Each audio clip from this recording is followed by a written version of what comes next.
the star can be a sign that the light is breaking through, and a child in your arms makes the whole world seem brand new.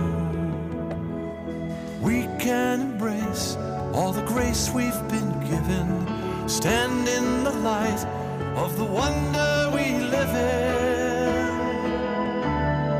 This is your gift, this brand new day. So take it to heart, take it on faith.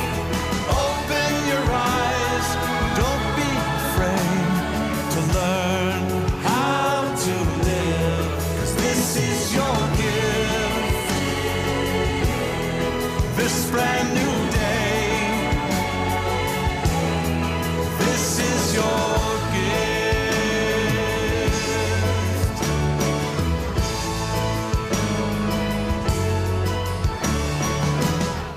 when it's hard to say a prayer, when you're overcome by fear, and you see each day through 1,000 falling tears, hope takes your hand and it picks up the pieces. Love comes to life as we live and believe it. This is your gift, brand new day. So take it to heart, take it on faith. Open your eyes, don't be afraid to learn how to live, 'cause this is your gift, this brand new day. This is your gift, this is a new beginning. This is where we start. We'll take what God has given and we'll live it from the heart. Oh,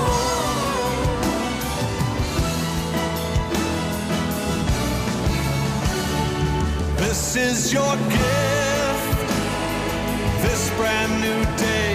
So take it to heart, take it on faith. Open your eyes, don't be afraid to learn how to live, 'cause this is your gift, this brand new day. This is your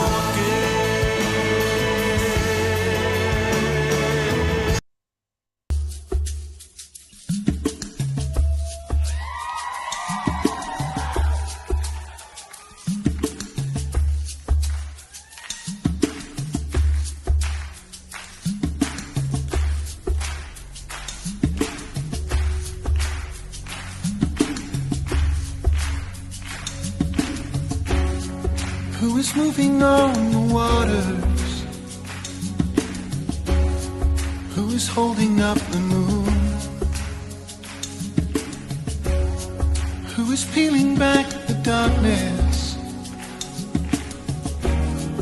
with the burning light of noon, who is standing on the mountains, who is on the earth below, who is bigger than the heavens, and the lover of my soul. Creator God, He is Yahweh. The great I am, He is Yahweh. The Lord of all, He is Yahweh. Rose of Sharon, He is Yahweh. Righteous Son, He is Yahweh. The 3-in-1, He is Yahweh. Who is He that makes me happy? Who is He that gives me peace? Who is He that brings me comfort and turns the bitter into sweet? up my passion, who is rising up in me, who is filling up my hunger with everything I need.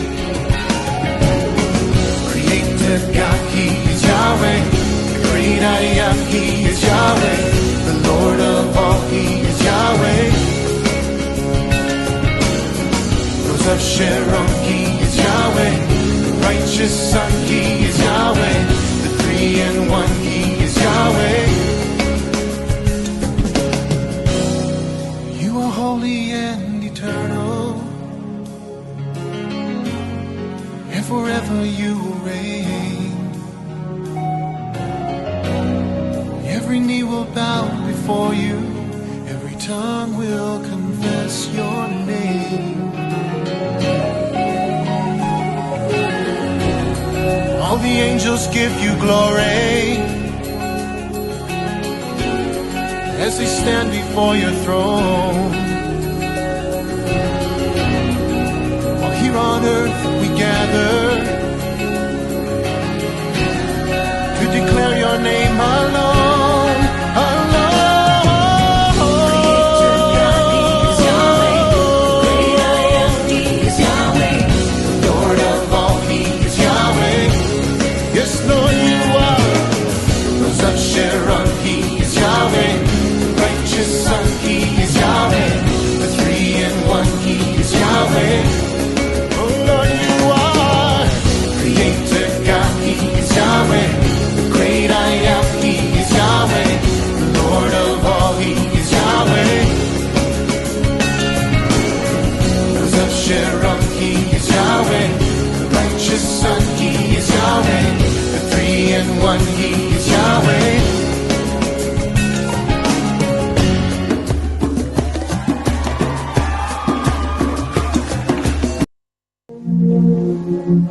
Blessed are the poor in spirit, for theirs is the kingdom of heaven.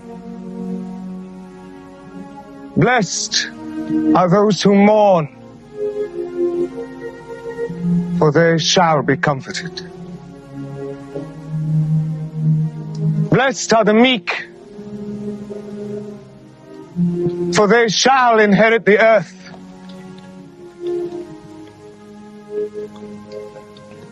Blessed are those who hunger and thirst for what is right, for they shall be filled. Blessed are the merciful,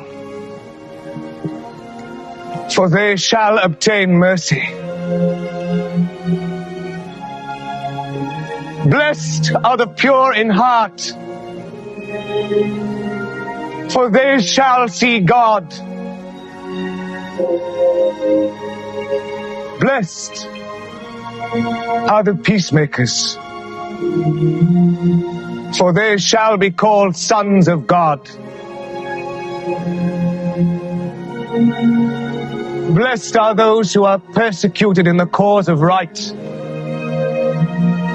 for theirs is the kingdom of heaven. Blessed are you when people abuse you and persecute you and speak all kinds of calumny against you for my sake. Rejoice and be glad, for your reward will be great in heaven, as it was for the prophets persecuted before you.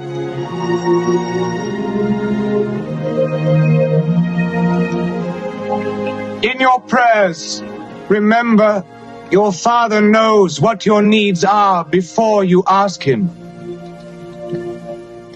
This is how you should pray. Our Father, who art in heaven,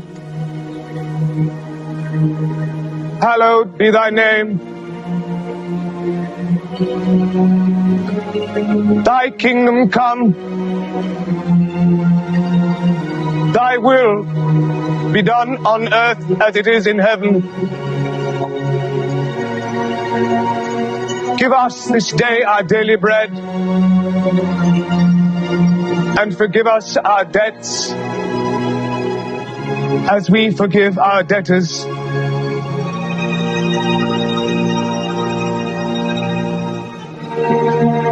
And lead us not into temptation,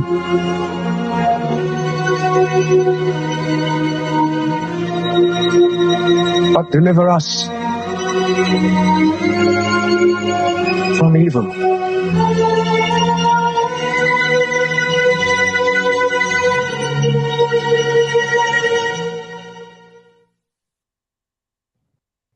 Good evening, everyone. I'm Bill B, Spiritual Warrior, and welcome back to another Warrior Mode show. We are really looking forward to diving deep into this topic tonight, the topic of UFOs and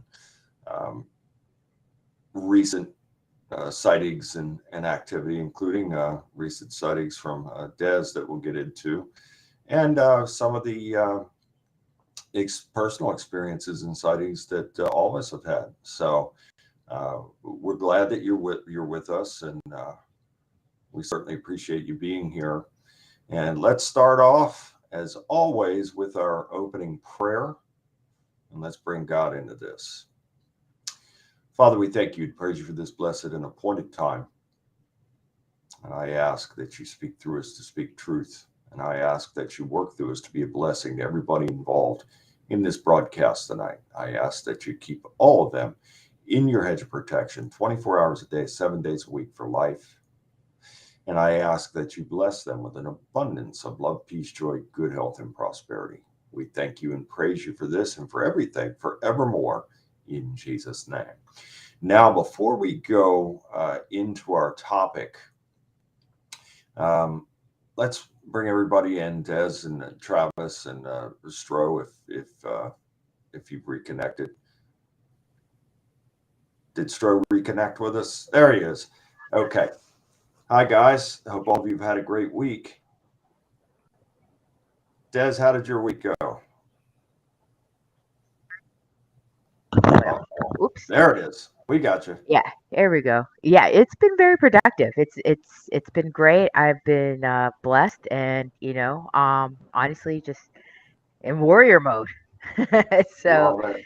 the way today's world is, there's no other way to live other than being a fully consciously awake, based strength and And courage. moving forward, that's absolutely right. Very well said. And we're going to see some of the fruits of Des's labor here in a second, once we get a word from Travis and then Stro. Travis, how's your week been?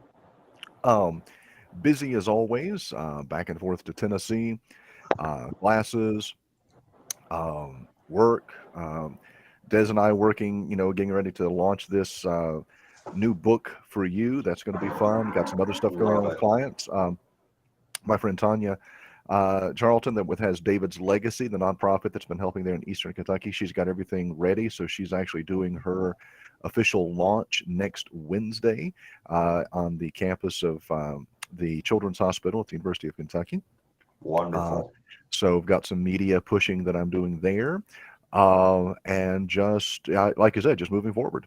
Love it. I'll tell you one thing. You guys are just amazing. The things that we've already done in putting this project together with this book are off the charts. And I couldn't have done it without you guys. I truly appreciate it. And Brother Stro, he's a part of this book as well. He's made a great statement in there. And you're all involved in this book. And I certainly thank you from the bottom of my heart. And Stro, how's everything going with you, brother? Are you making appearances today?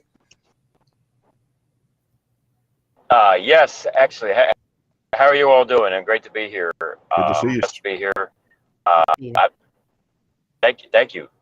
I've been doing the Fall Festival here in Newbern, North Carolina for the past days. Tomorrow will be the last day at the grounds. That's been great. To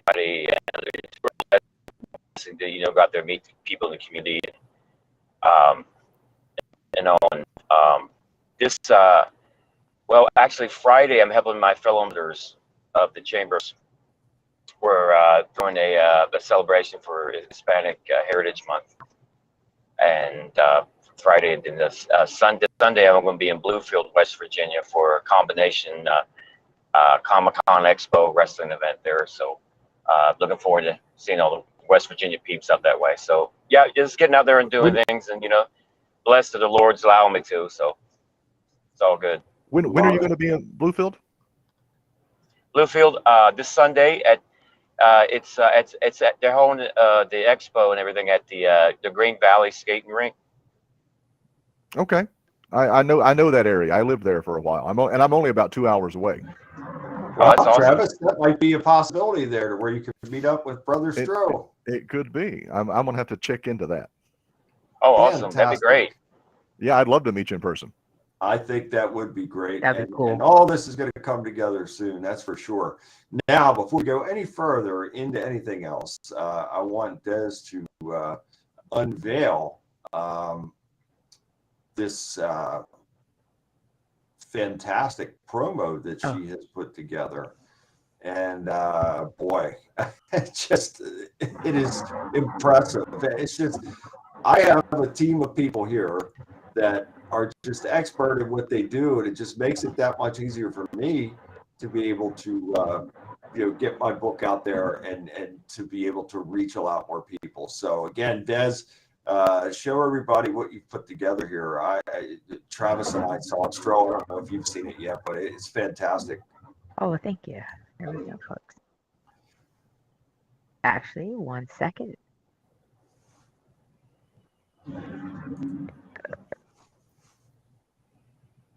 And make sure. And the audio.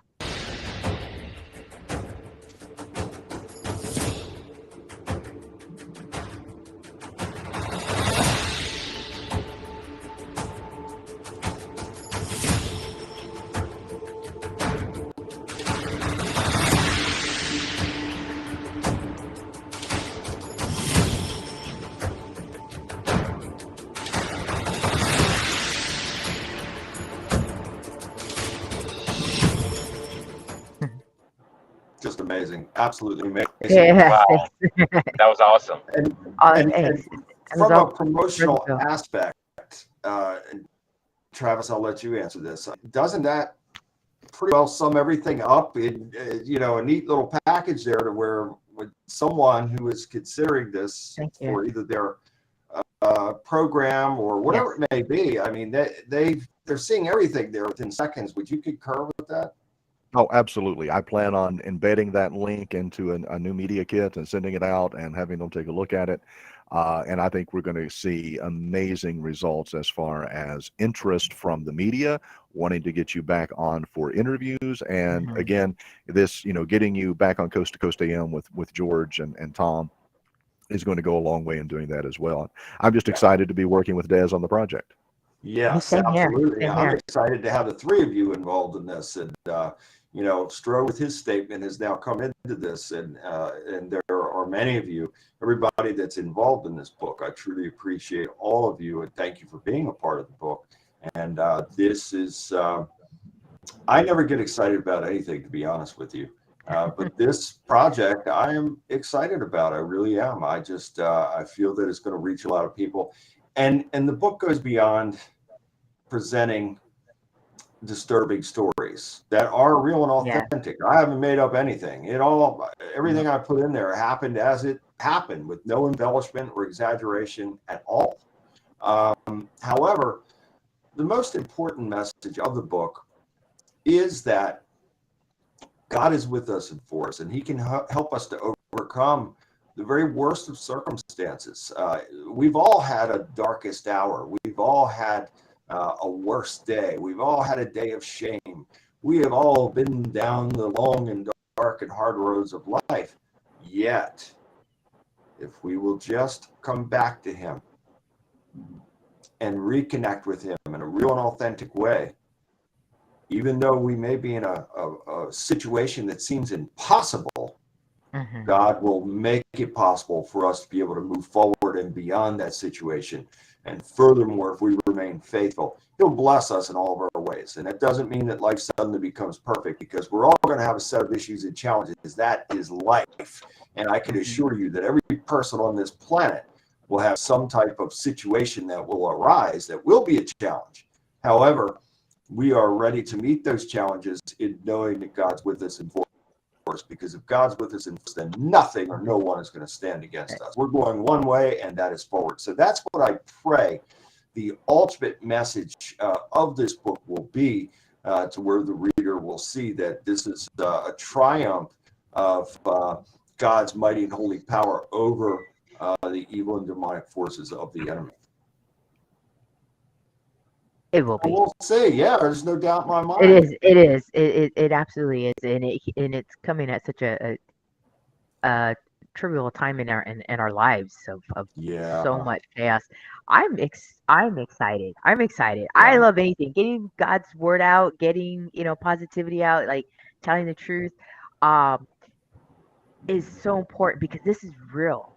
Firsthand experience. This is real. All of us firsthand. It's real, and it's not it's everyday struggles of everyday people. It can happen to anyone. And then also though, but you could persevere through it though too. And That's the most important message, Des. yeah, you could persevere through it. So yeah, it's a blessing to be a part of this, and I guess our paths came together at perfect timing. God knows what He's doing, and He brings the right people into our lives at the right time. That's for sure. And we praise Him for it. And I find it interesting as well. And Travis has been with me through all these projects over the years, ever since Dark Force. I am not a scholar by any means. I'm not an intellectual champion. I try my best, and I'll tell you, God has blessed me with wisdom and knowledge far beyond anything that I could ever imagine in my life. But I do not have the academic credentials to say that I'm some type of genius writer or something like that. I wouldn't dare make those claims. However, I see in the writing, and as you mentioned this before, if you go back and look at my first book, Dark Force, Hmm. again, did my best to present the story in the way that it happened, but academically it was lacking because I was challenged as a writer. And now coming, if you go back and look at that to where it is now, it's just amazing because God has helped me to, and again, I don't claim to be an expert writer or anything like that, but let's just say that the writing has vastly improved from that time. And I'm very thankful to God for that. So it just, with the past books, it was a challenge. It was really a lot of stress and a lot of pressure to sit there and try and, as I've said many times, outline and define.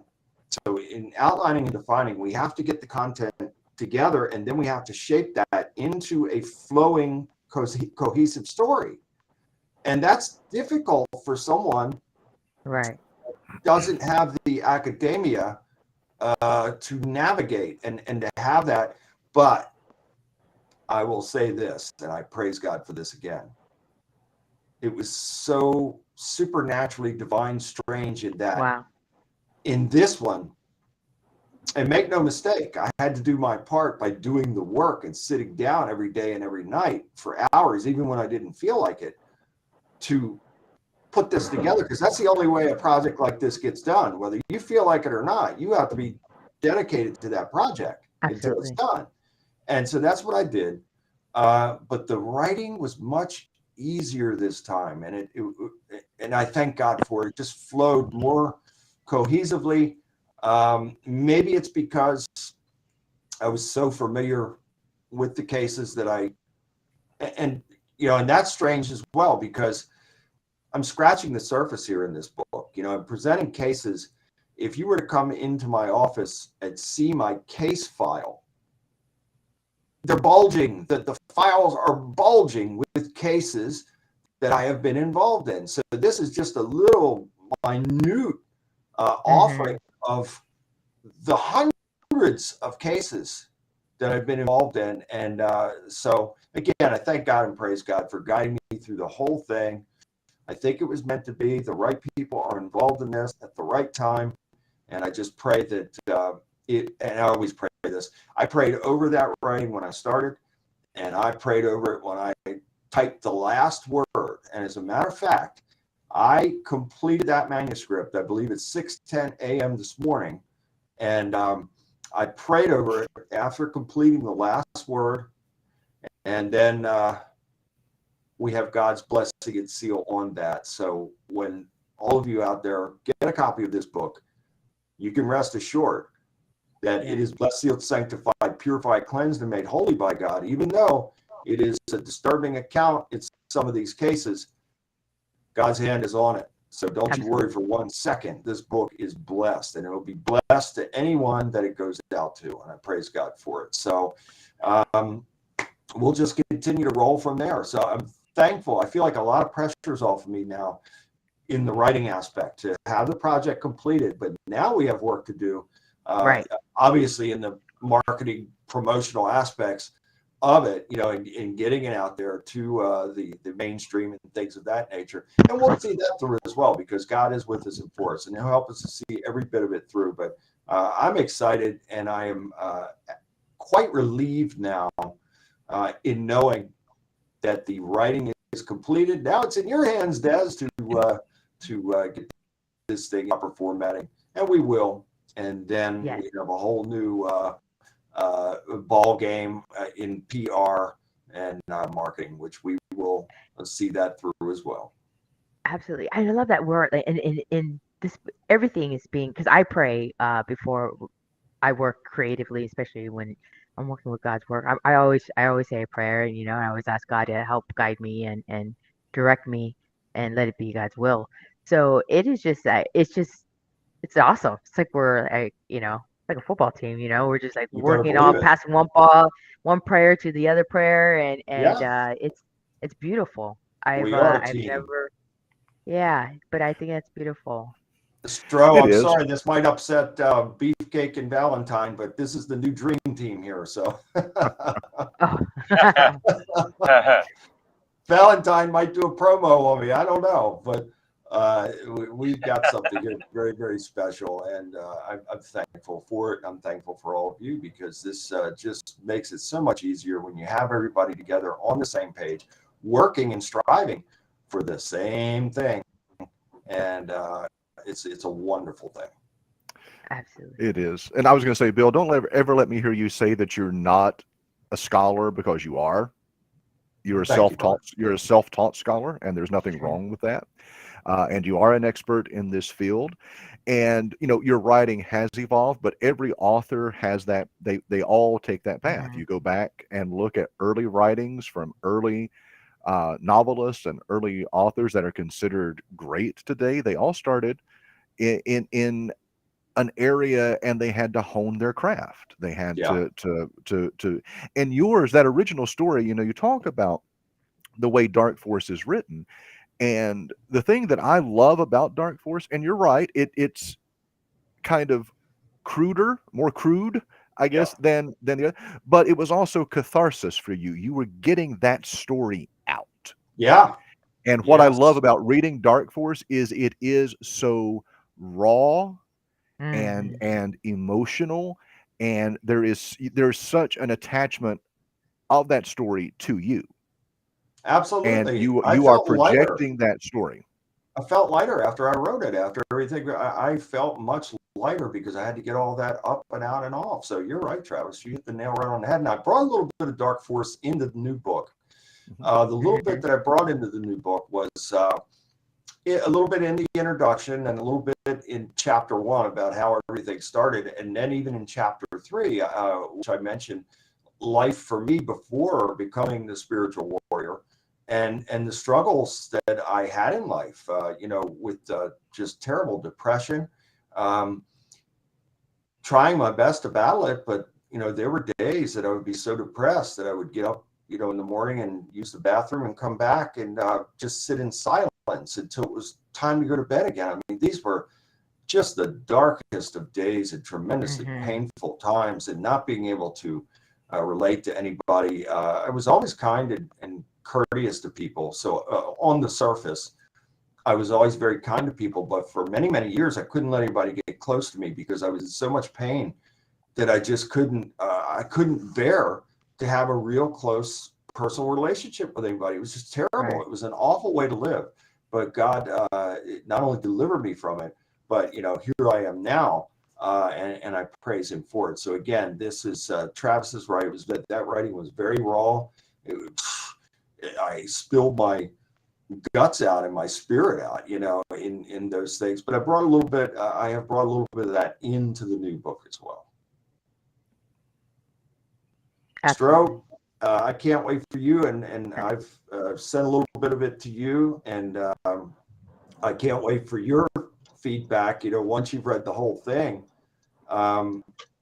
And I appreciate your kind words. Stro sent a statement over right away, just amazing. I mean, you guys, Travis wrote the foreword. Des, your ending part there is just, you want to talk about something powerful. I mean, so we've got a powerful foreword from Travis. We've got just absolutely powerful statement from Des. So when you read that, and then Stro got a statement over right away as well. So everything came together so quickly. Just fantastic. I couldn't be happier. So thank all of you again. And Stro, I appreciate you because you and I corresponded early this morning, and you got that right over. Oh, thank you. It's an honor and a pleasure.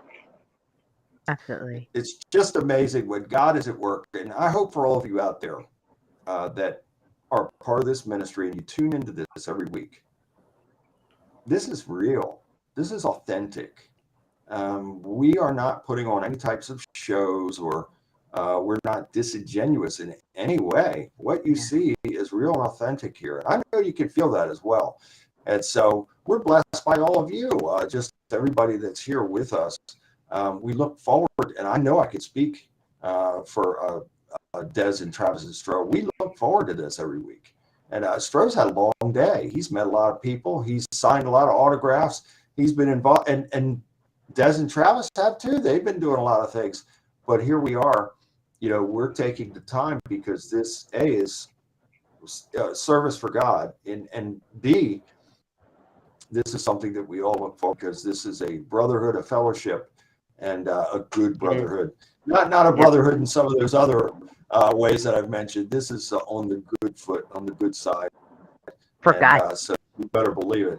And so we are, we're not only dedicated to God, we're dedicated to all of you as well. And we strive to do the best that we can do each and every week. And we always pray, like I do at the beginning, that we can be a blessing to you and not only spiritually feed you, but give you truth as well. Yeah. So that's going to kind of lead me into our topic for tonight. And this is a very heavy topic, but it's a very debated topic. Now, there are those of you out there, and you're certainly free to your opinions, that think that the UFO phenomena is evil in nature.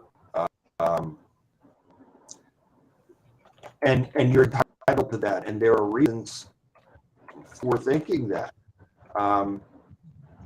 However, I can tell you from firsthand experience that I have had many divine encounters and experiences with unidentified flying objects and non-human beings on some occasions. Mm-hmm.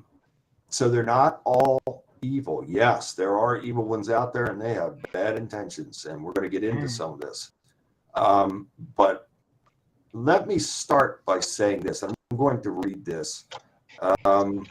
We're going to start. Let's start biblically. Okay. And let's take it right from the Bible.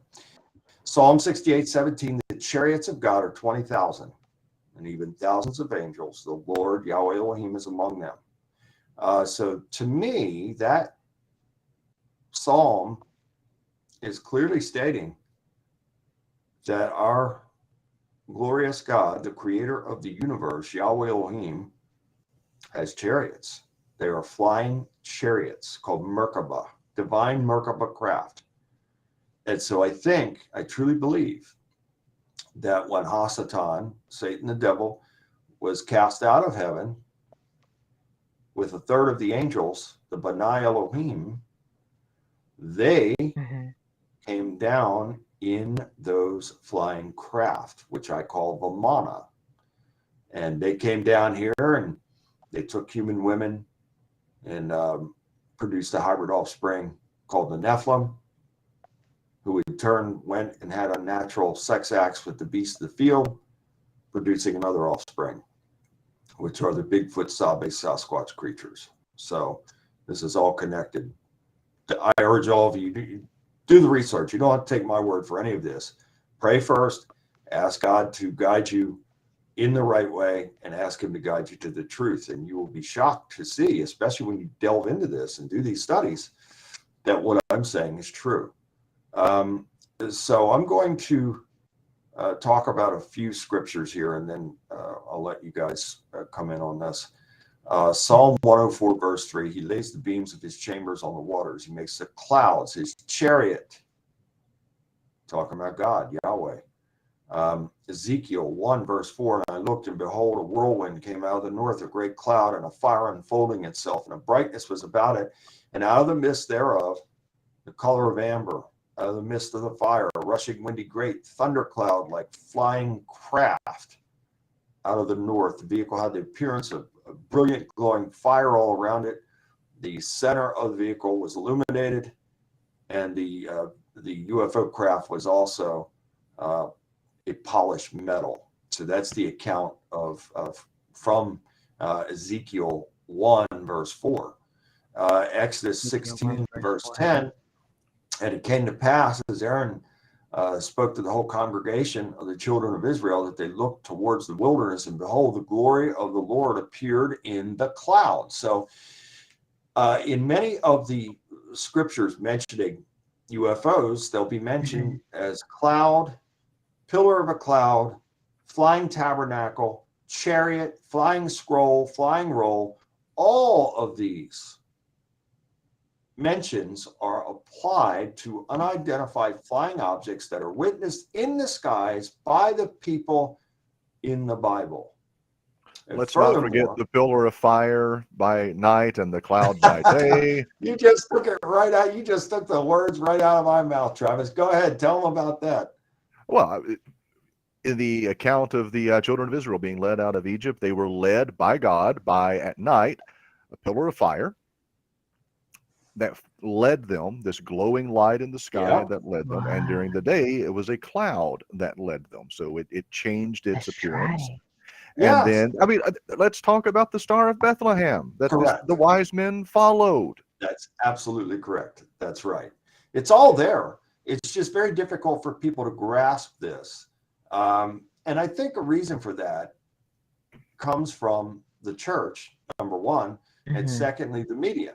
So the church, and Travis and I have experienced this with the 700 Club, the church will vilify anybody that has these types of sightings or experiences because it's of the devil. And that is their final word and conclusion on it. And you can't convince them otherwise. They are closed. Their minds are closed on the matter. When in fact, if you do any kind of historical research, you'll see that there are many men of God that were great and godly men in the churches that had many UFO experiences, and yet they were vilified. And I certainly was vilified by the 700 Club when they had come and spent a day with me and shot me, spent the whole day in my home. And there was going to be an episode about my work, my life. And then one of the producers had somehow gotten wind or gone to my social media or something, and there was something. They actually did their due diligence, which they should have done before they booked you in the first place. They actually decided to look into it. But the thing that amazes me, and Travis is right, but the thing that amazes me, they spent the entire day with me, and I told them everything. I told them, everything that had happened in my childhood. I told them about the UFO experiences. They were filming. So this was all. But yet, even after mentioning all these things, they go and see something on a Facebook page. Someone had sent me something, a picture or something, asking me to identify a photo. It looked like a UFO in the photo that they had taken. And so they got wind of that, and they absolutely just canceled me, cut off communication. Wow. Travis made many attempts to try and get their attention and have a dialogue. And then they finally got back after a couple of months saying that they were not going to air my segment because of my involvement with UFOs. Wow. So there you go. Well, and it's not uncommon for traditional religious, and I mean that it's not any one denomination. There's a lot of any type of organized, structured religion is not going to want to discuss these topics because they do make us question our traditional belief systems. True. And I look at it from a lot of different ways because I love that people want to assume that God is not technological. Yeah. I mean, why would he not be technological? I mean, Right. if we Because as people finite put him in human a beings, box. exactly, if we as Mhm. finite human beings are this technically advanced, why would God not be so much more advanced technologically than He what we are? created everything, so he has the keys to everything because he created it. And so Yes. people can't get out of that little box and come to Mhm. that understanding. And like Travis was saying, it's all there scripturally. And the craft was over the people, giving them shade by day and light by night. These are the Israelites. And furthermore, they were being fed from the craft. They were fed manna, which is bread from the craft. So they were not only being protected from being burned up by the sun, they were not only being guided at night by a light, they were also being fed. They would have died and starved to death out there, but they were being fed. Mhm. But people, they just, a lot of people grasp it. And No. there are churches that I've been into to where some of the pastors, they understand this because they took time to really study and come to their conclusions. But there's a lot of other churches, they would not want me in there talking about these topics. It just does not fit their narrative, because I think what happens, and I'm not vilifying all the churches, but unfortunately today's version of church has fallen by the wayside in many cases. And they want to have a cookie cutter version in a box. Yep. That gives them control over the congregations, and therefore it becomes easier for the people to come and go, get a word, get a pat on the head, and then we'll see you back here next week. And I'm sorry to say it that way, but that's really what's happening. It's my God, my rules. Mhm. My God, my rules. My box. That's where I put him. And if you don't believe the way I do, you can't play in my church playground. Yeah, that's Pretty it. much. That sums it Pretty up. much. That Yeah. sums it up, and it's very sad and unfortunate because there is so much more to this story. And we should always be, God says, Hosea 4:6, my people are destroyed for lack of knowledge. So we should always be seeking and thirsting for knowledge. We'll never know it all, but it should be a part of our daily way of life to always thirst and seek knowledge, because knowledge is True. power, and power perceived is power achieved. So in my life, that's what I try to do. And I always do that. And I want to know the truth. I want to know as much as I can possibly know.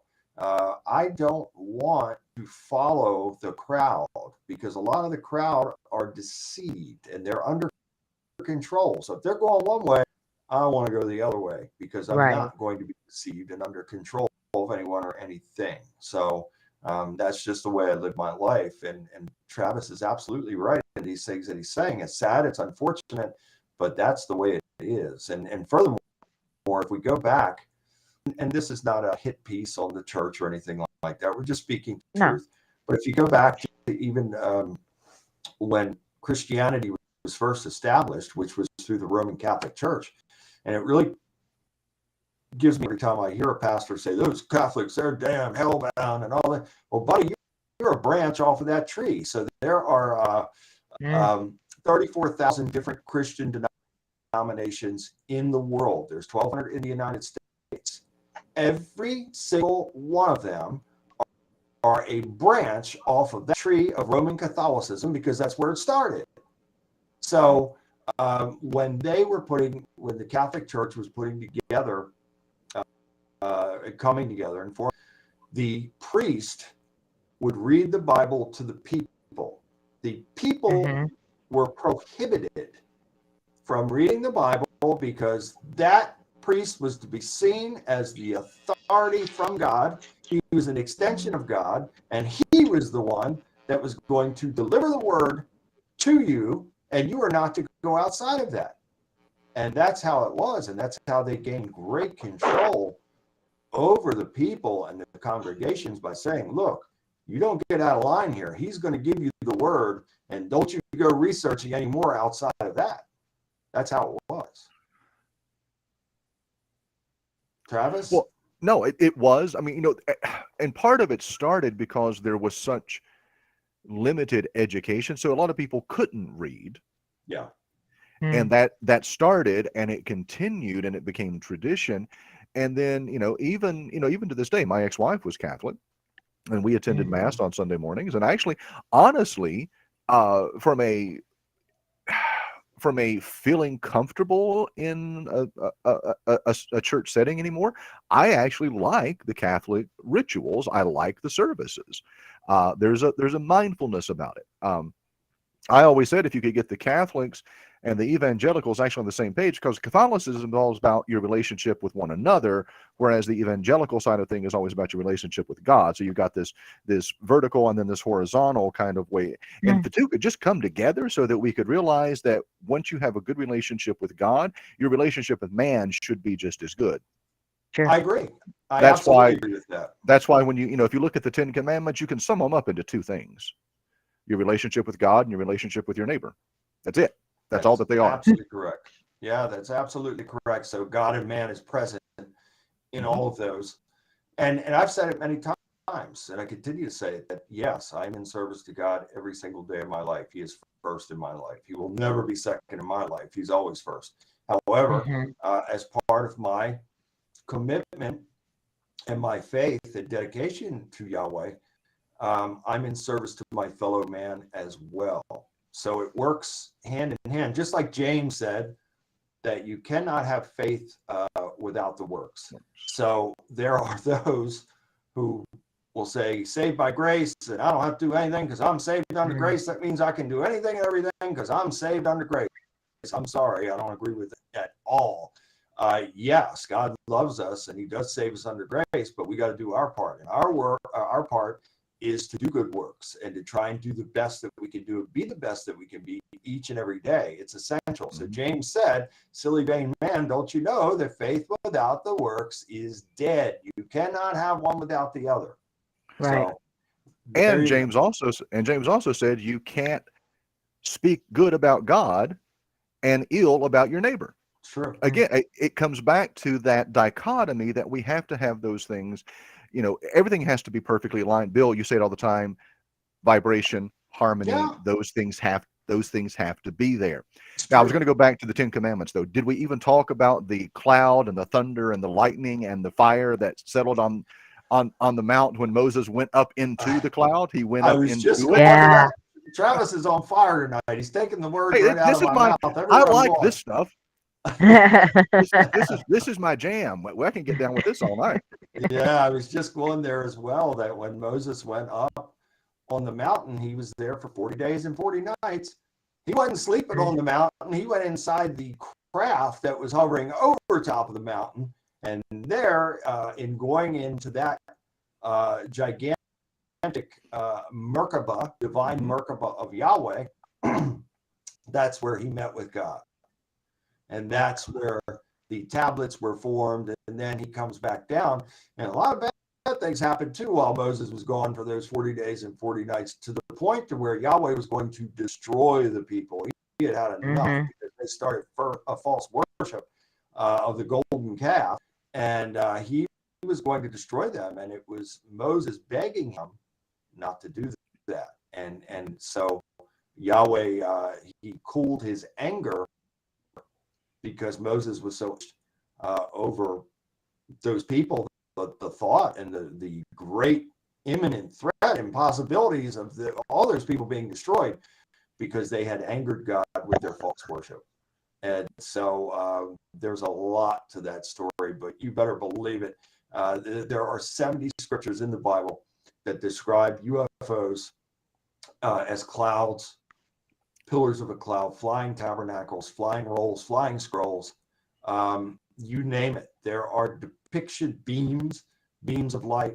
There are many descriptions and depictions of UFOs. And Travis, I'm thinking about a show that we had with Kev Baker a couple of years ago, and boy, some of the depictions in the artwork. And Stro, you've probably seen these as well. And Des, I know you've seen these. Some of the Renaissance paintings depicting what's the one there, Travis, with I believe Mary. As Mary and there's one at the baptism, there's one at the birth, there's one at the Annunciation. I was trying to see if I've got. I don't think they're on this laptop. I think I have them on my old laptop. I had the entire slideshow presentation on there, but I don't think I have it on this one. I can get it and bring it over and send it to Des. But I mean, there were so many depictions in the Renaissance artwork. Well, one of the biblical references, Bill, and it's one of those that never gets mentioned. Even when Ancient Aliens with Giorgio Tsoukalos, when they do this topic, they never mention one in particular. And it always fascinates me. And that's from the book of Revelation, where it talks about the city New Jerusalem descending out of heaven. Oh, yeah. And it's 1,300 miles wide, 1,300 miles long, and 1,300 miles high. That's not a city. That's a craft. That is a craft descending.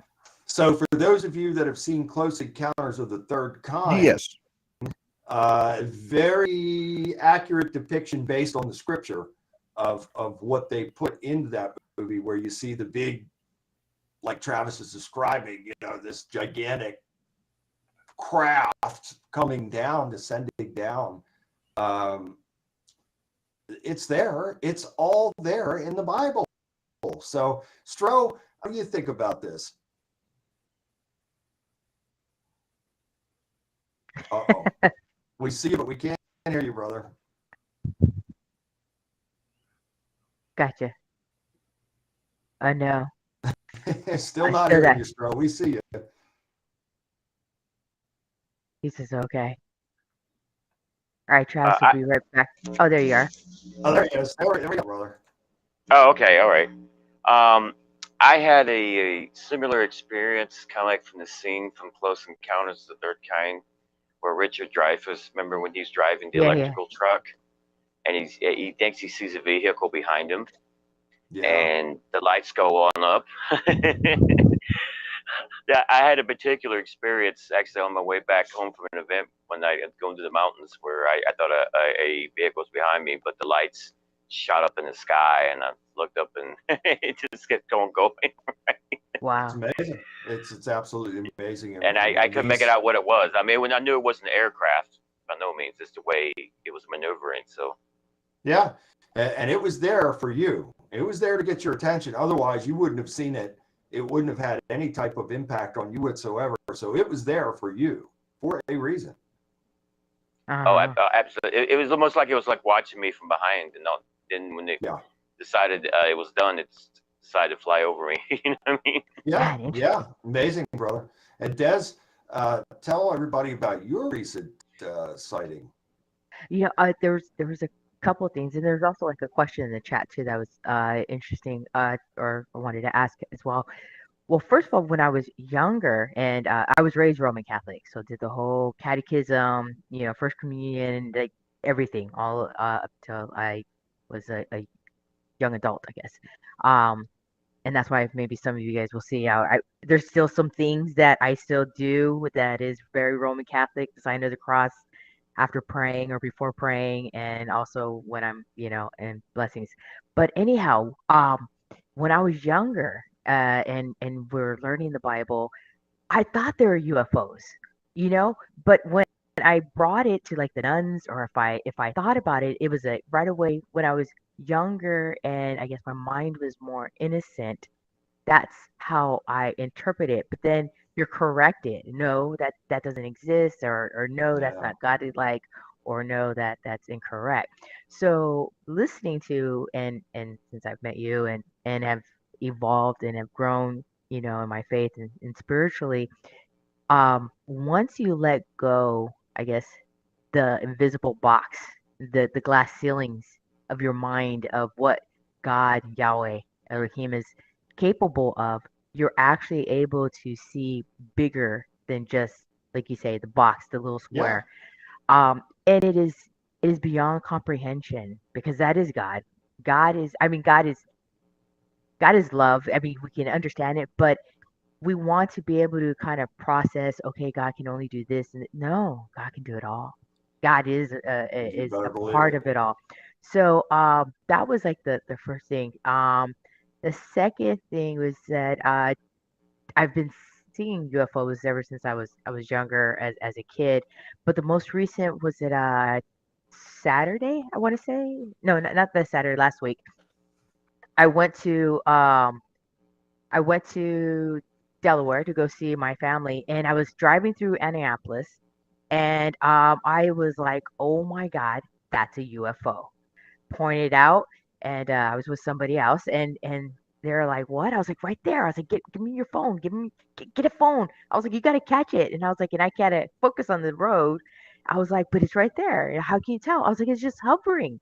It's this little Yeah. silver round one, like little like a bullet, just hovering." And they're like, "No, no, no, it's a plane." I was like, "No, that's a plane." And you see the plane going by. Yeah. I was like, black, and the lights. I was like, that is not a plane.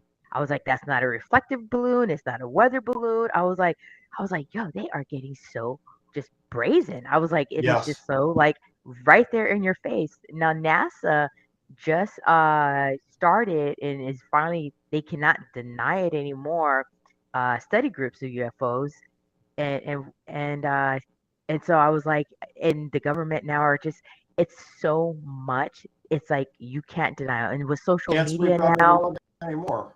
yeah, No. with social media being the way it is, and people are able to record everything and upload and all that, you can only circle back.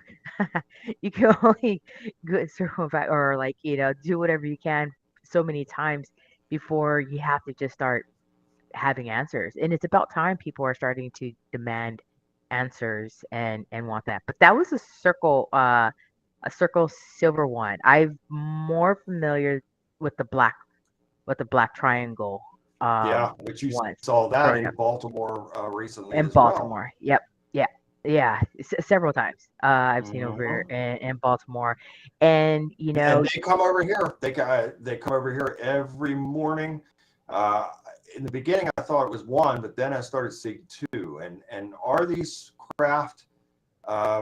The question for me would be, and at first I thought, okay, are they the TR-3B secret government military craft that supposedly can go off world, or are these craft a part of something else and other beings operating them? Now, I regularly, and it's at different times, so it's not at the same time every morning.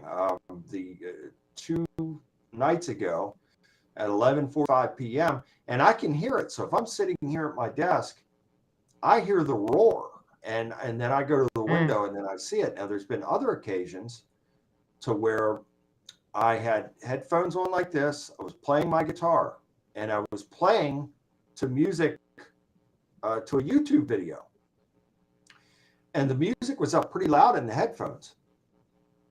And this craft, I would say probably, I would count 50 seconds probably by the time that it got my attention, and I had to take the headphones off. I had to take the guitar off, put put it down and go to the window.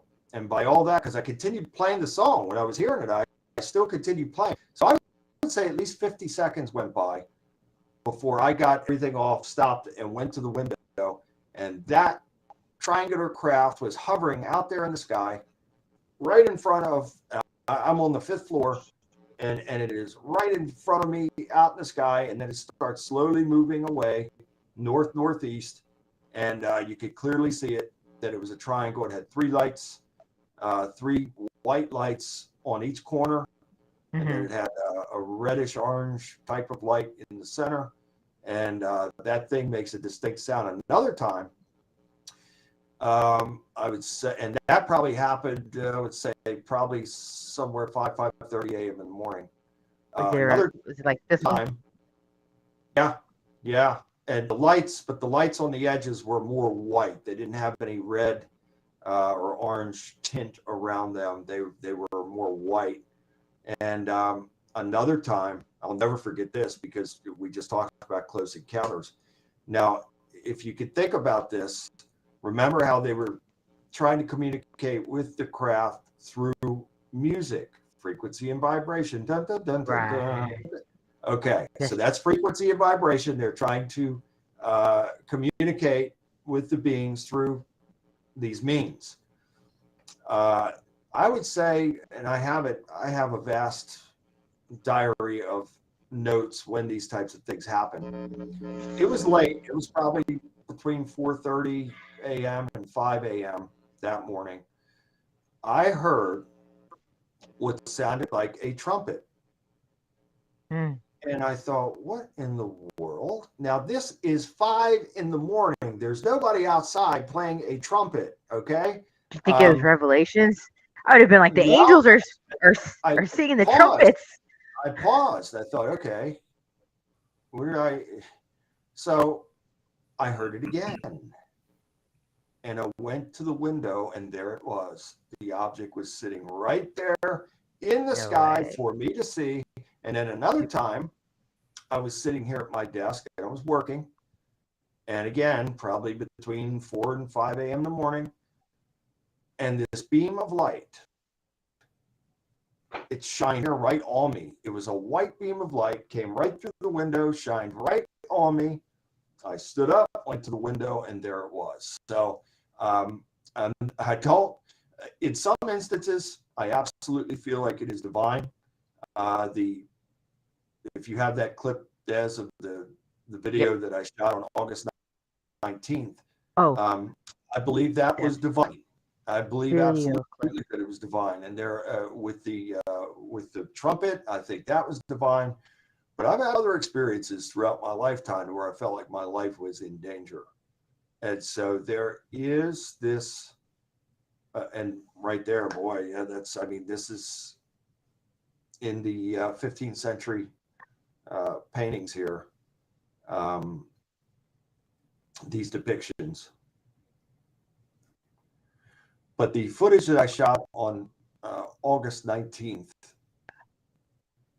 was, in my opinion, absolutely divine. And it was different in the sense that, and there you go. Yeah. So where is it? There's the UFO behind Mary there. Right there. I think Des is trying to find your video right now, Bill. Yeah.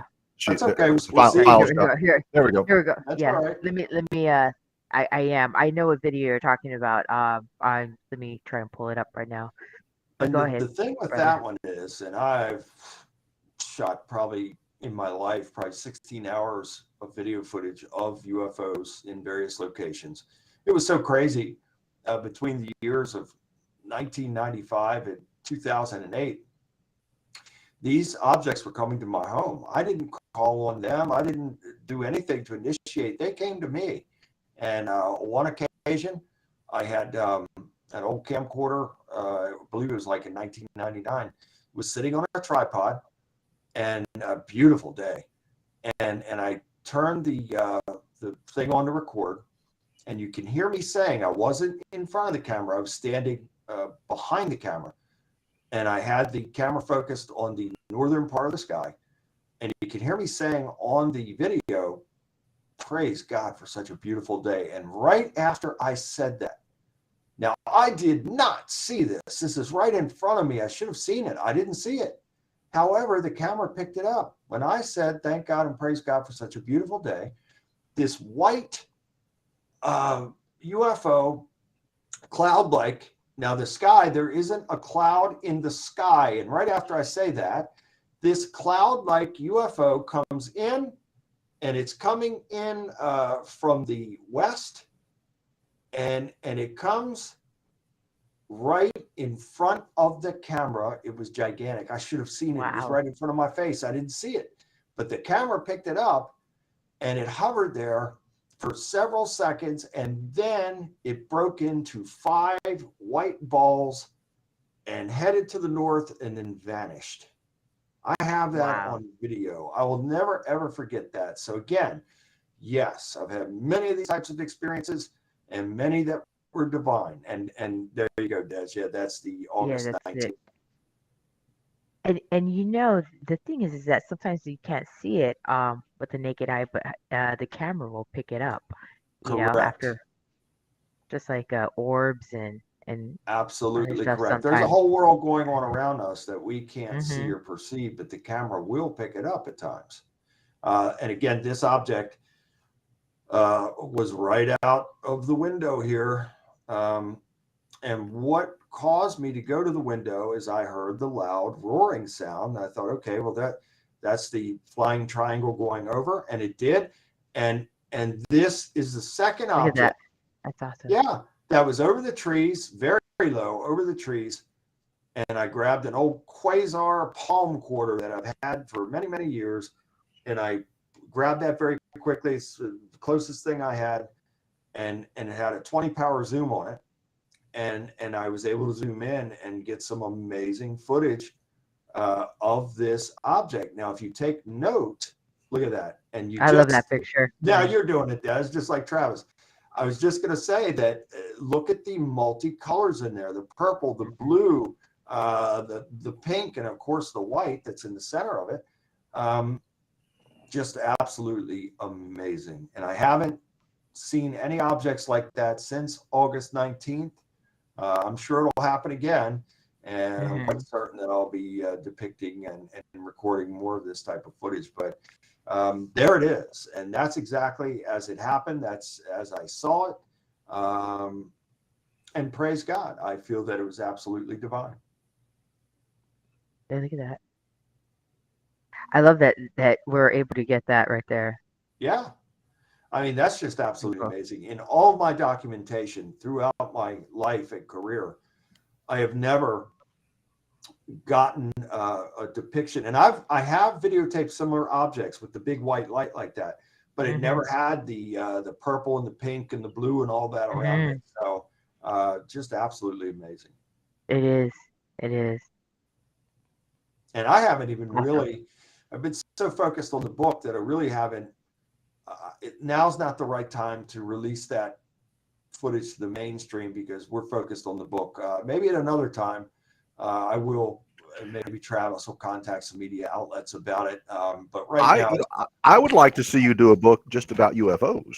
well, funny you should say that, Travis, because that's probably going to be book 11. And so I've already had that thought in my mind that once we get this thing out there, that book 11 is going to be the book about the UFOs and the documentation and the up-team photos. I've probably taken over 1,000 photos of UFOs in my life. The first photograph I took was very similar to the photos that were taken in Phoenix when they had the big Phoenix lights thing and the boomerang objects. That was the very first photo that I ever took of a UFO, and it was on October 5th, 1995. And I'll never forget it. My wife was with me, and I pulled the car over, and she did not want me to pull that car over. She was very Your upset. poor wife. Not only did I pull it over, I got out of the car, and she was doubly upset over that. But the object had come in from the west. It was heading east, and it hovered over the trees, just above the trees, and it was shaped like a boomerang, and it had orange, in, I think, 1, 2, 3, 4, 5, 6 or 7 different, I think it was three of the things on each edge and then a round light in the center. And it was orange red, and it had like these yellowish orangish circles of light coming from that thing. And it was silent. It was completely silent. It was hovering over the tree line. I snapped off about 8 photos. I had an Olympus 35 millimeter camera, Olympus OMG 35 millimeter camera at the time, back in 1995. And I snapped off 8 shots. Only 1 turned out. And after the 8th shot, the thing just silently zipped down the tree line, just barely above the trees, and zipped right down the tree line to the east. It was like it was on a wire or something. It was just so amazing to see something that large, hovering, and we saw it moving at first, but then it came to a complete stop over the trees, and it's silent. And then to see that thing just zip right down the tree line like that, it was so bizarre. But that was the first photograph that I had taken, and then the floodgates opened up after that. And again, I was not seeking UFOs. They came to me. And the reason for that, I don't know to this day. But I can assure you that many have been divine encounters and experiences, and then others, I did feel like my life was in danger. Well, I was going to say, I don't know if you can actually hunt UFOs. I think they appear. I think that unidentified aerial phenomena appears to individuals that are operating at that level, Bill, that you're talking about, because I think they're there all the time. I just think we don't always see them. Correct. And I don't think everyone can see them, because you've seen them and then taken pictures and there not be in the footage. Yeah. It's true. So I think there are many layers, and I've been watching the some of the messages over here, and I'm going to address. Bill and I are going to tag team one. And then, so one of the questions in there, Bill, was, okay, first of all, let me go back. You were mentioning Close Encounters of the Third Kind, where they use music to communicate. There is a reason that music is prominent in every form of religious worship ceremony consistently across humankind. Doesn't matter if you're talking Christianity, doesn't matter if you're talking Judaism, doesn't matter if you're talking Aboriginal, doesn't matter. Music music plays a key element, because it does change our makeup. Yeah. And then I was going to say, what does Des have? Does she have an alien? What? Did she just pick up a gray? Is that a gray? There's a guest star appearing there. The other thing, someone asked, if God is a spirit, why does he need a craft? We're not saying God needs these crafts. He creates everything, including the devil. The devil and his demons, how do you think they got here? Through the creator of the universe. The devil served God in a very high place in heaven. He was the choir director in heaven. He was privy to a lot of the secrets of heaven. And Travis is absolutely right in what he said. Frequency and vibration. It's right there. And again, we're talking about some other things, looking at, why are there 9 planets? And yes, I still consider Pluto a planet. I don't care. I just don't. I'm sorry. It's old school thinking in me. It's always going to be a planet. That's just the way I was raised. That's my education dollars at work. It's a planet as far as I'm concerned. Why are there 9 planets? Why?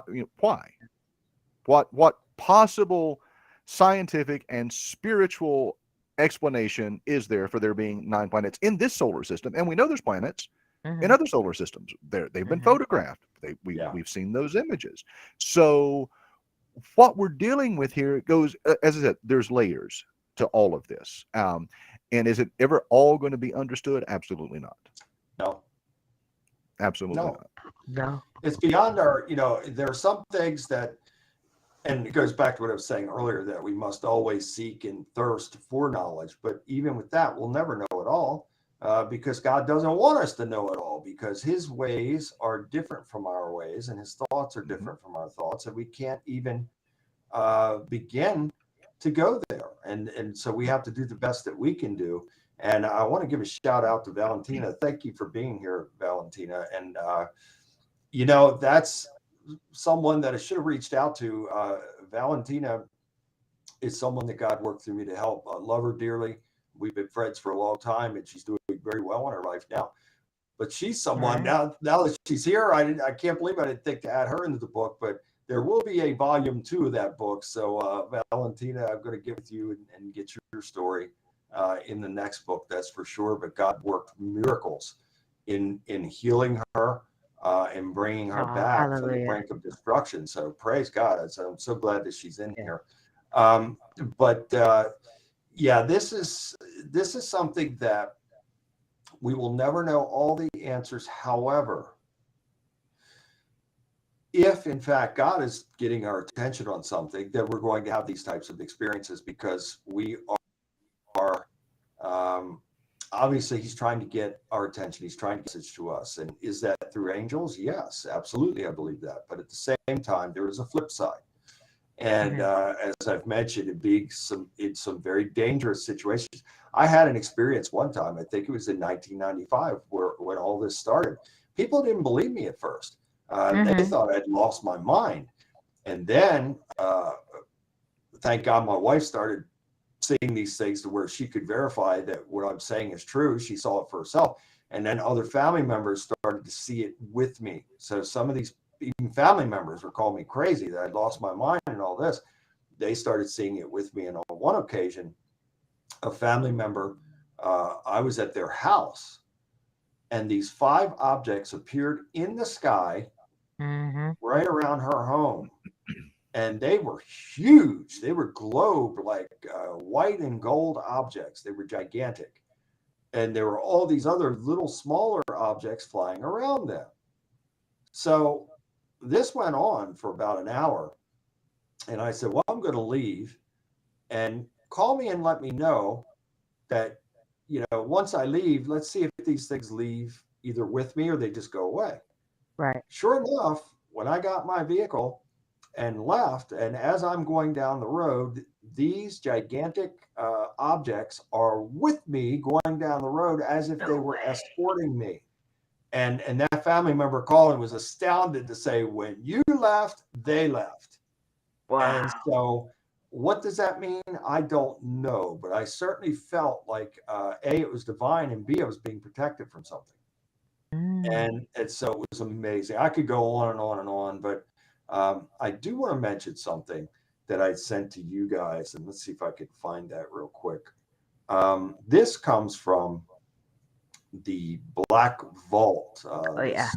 John Greenwald has this Black Vault, and what he has is he obtains these documents through the Freedom of Information Act, and in most cases the documents are blacked out, but in this case, this is something that I came across, and what really alerted me to this story was having that program on last night, Strange Encounters or whatever it was called. I don't know. It's on a lot. So I was kind of half asleep, but I heard them talking about a story that came out of Siberia. And I'm going to read a little bit from this document. It says, and apparently this took place, from what I'm reading here, it says, after Mikhail Gorbachev dissolved in 1991, the KGB top secret intelligence administration, a lot of material from the department found their way abroad, in particular to the CIA, imagine that. As reported by the authoritative magazine, Canadian Weekly World News, U.S. intelligence obtained a 250-page file on the attack by a UFO on a military unit in Siberia. The file contains not only many documentary photographs and drawings, but it also has testimonies by actual participants in the event. One of the CIA representatives referred to this case as a horrific picture of revenge on the part of extraterrestrial creatures, a picture that makes one's blood freeze. So, according to the KGB materials, a low-flying spaceship, they described it as a chrome metallic disc. It says in the shape of a saucer, appeared above a military unit that was conducting routine training maneuvers. For unknown reasons, somebody in the unit unexpectedly launched a surface-to-air missile, and it had a direct hit on the UFO.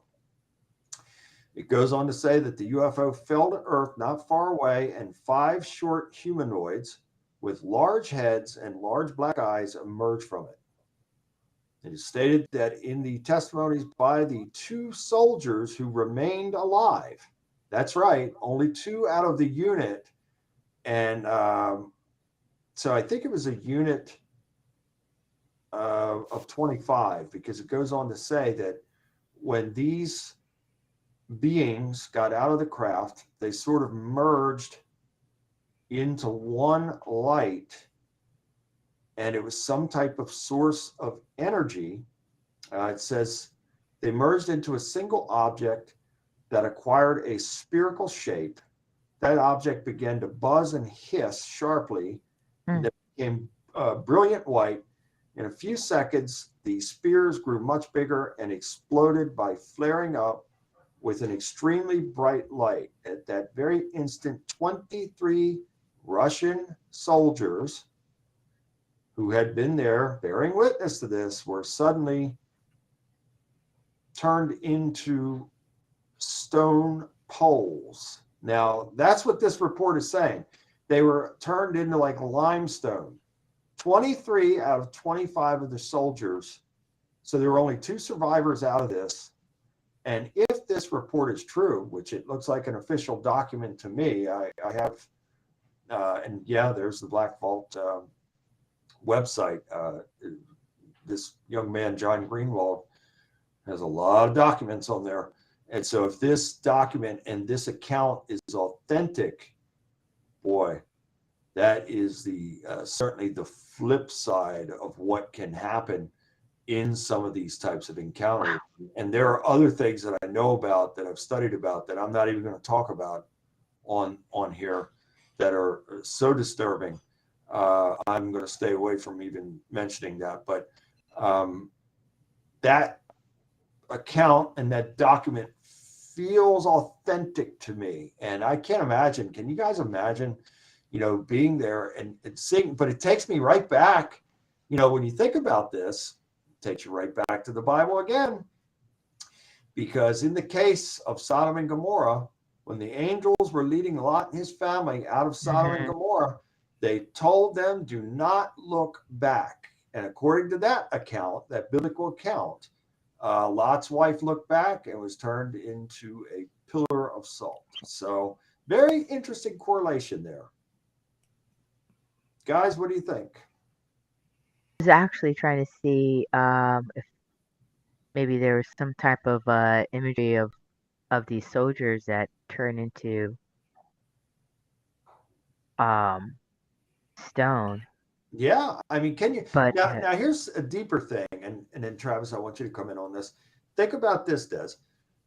I have studied about things on the earth that are in different locations, not only in America, but around the world, that appear to be, and they'll say it's naturally occurring phenomena, that, it's part of the aging process of the earth, whether it's cliffs or whatever it may be. But some of that stuff surely looks like it is fossilized, like it was living, and then all of a sudden something just stopped it and made it to be a pillar of stone or whatever it may be.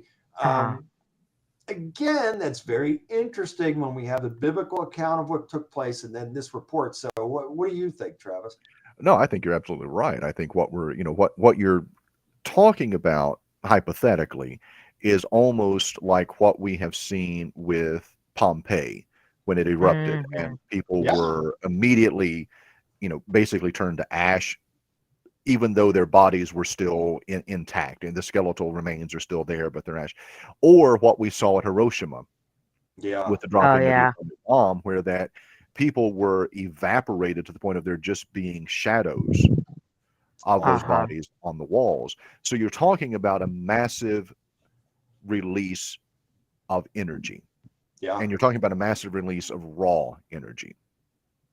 Yeah. This is supposed to, like, that looks like Pompeii. This is supposed to be CIA, Russian CIA, and their experience and account.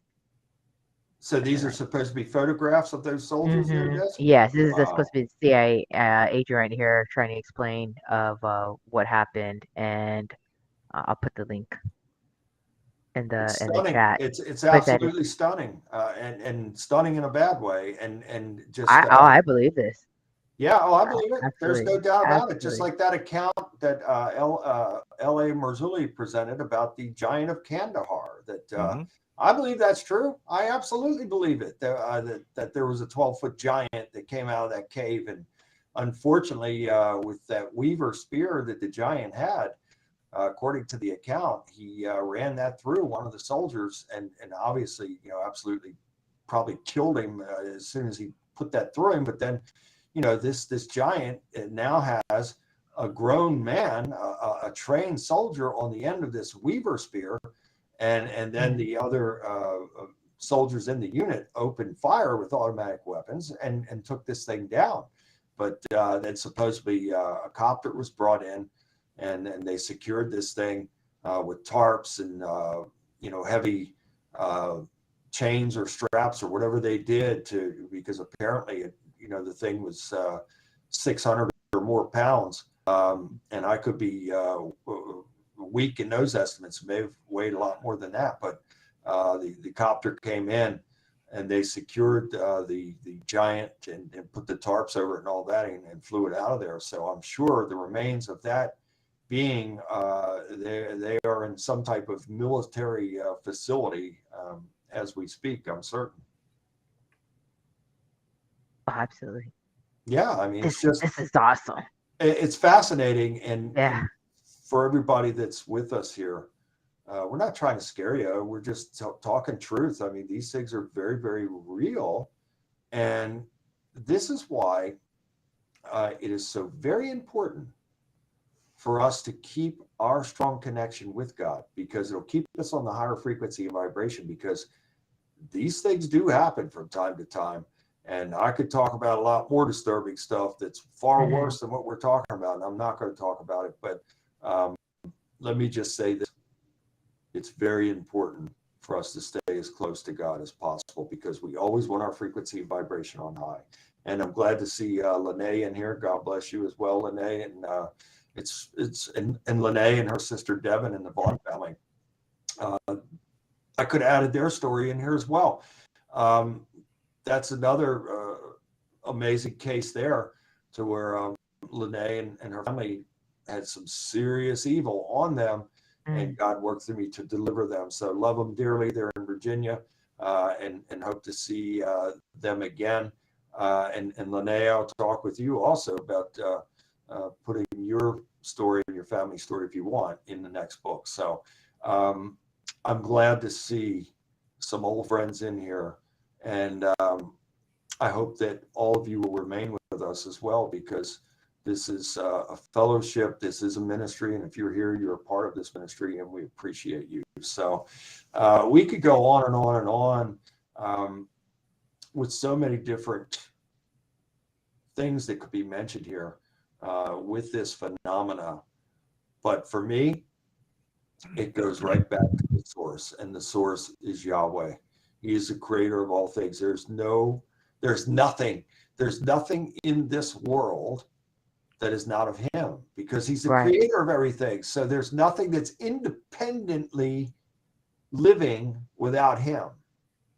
So let that sink in for a second. The devil serves a purpose. His purpose is the prosecutor, and his purpose also is the enemy to mankind, because of the free will that Yahweh gave to us. So his purpose is to not only go before God and say, it can be in this person's life because of this, and this. His purpose also is when an opening comes and a person makes a mistake or does, and we're all sinners. We all make mistakes. There's not one person on this planet that could say, I'm sin free. Goes right back to Jesus. Let he that is without sin cast the first stone. Where's he at? Where's that person at? Where's he at? I'd like to meet that person. Because there isn't one. And so we're all guilty of something, but God loves us in spite of ourselves. So it is imperative for us to do the best that we can do and be the best that we can be. And God knows we're real. He knows when we're sincere and when we're being real and authentic, and he will reward that. And so I urge all of you, can't tell you what to do, but I could tell you what I do, and I could tell you how God has blessed me and continues to bless me. And that is by keeping him first and having a real and authentic relationship with him. And if you can do that, then you will see wonderful and positive changes in your life. Doesn't mean your life will become perfect. That would be a lie. Right. Set of issues and challenges in life. That is life. However, he will help us to meet those challenges and move past them and move forward. It comes back to what we said earlier again, and I'll finish this thought about source. So he created everyone and everything. And Travis and you two Des talked about the musical aspects and the frequencies and the vibrations. Of course, he spoke the world into existence by his voice, which was through a frequency and vibration that came through his voice. So of course that you're going to be able to, in some way, shape, or form, be able to link up or communicate or even feel his presence and healing power through certain musical notes and frequencies. Absolutely. Makes sense. No, makes sense. sense. For a second there, but did he go back out? Did we lose him? He's There he is. There. I'm here. All right, brother. And Stro, you're a musician as well, and so you're a multifaceted musician, capable of playing, multi-instrumentalist, and so we're talking about the frequencies and vibrations and how we could connect with God through certain frequency and vibration. Would you agree with that? Oh, absolutely. Different sounds, different frequencies, definitely has an effect on us as human beings. I mean, how we feel, whether it be spiritual, whether we're dealing with, like, for example, these radio towers that we go through. I mean, it affects us as well, with our physical well-being, right? That's right. Because what it puts out. And so why would not spiritual frequencies affect what we do as well? Yeah. So I mean, it all ties in. It's all connected. I agree 100%. Travis, again, you are very familiar with this as well, and so I know you're going to be in agreement with Stro on what he's saying there. Oh, absolutely. I mean, even not if you take it out of the spiritual and just bring it into your everyday life. If you're sitting around and you're feeling depressed and you listen to depressing music, you get more depressed. Yeah. If you're happy and you're listening to some of your favorite music that makes you happy, you get happier. Yeah, raising the frequency and vibration. It affects us. It impacts us. And something that Stro mentioned, coming out of broadcasting and working around these towers on a regular basis, because the majority of the time, not always, but like, for example, when I was in London, Kentucky, the tower for two of our stations was right beside the actual offices. You begin to feel that energy, the energy, that crackling, that sensation. It's in the air. You smell the ozone that those machines put off. And it's why, there's a reason that research has been done about people who were raised under power lines. They're growing up. It affects us. It stunts our mental ability. Yep. So there's very, what we're talking about is very, very spiritual, and it ties into, faith, strength, courage, and living in warrior mode, as Bill talks about. But it's also got some very, very practical, everyday applications that, that's why they tell you not to stand in front of the microwave when you're microwaving something. You don't Correct. want to absorb that radiation. Yeah. Don't be stupid. Don't do that. Step away. There's a reason there's a timer. Put it But I in. want to watch Walk it go away. I around in know you want to circles. watch it around in circles. I want to see my popcorn pop. It does.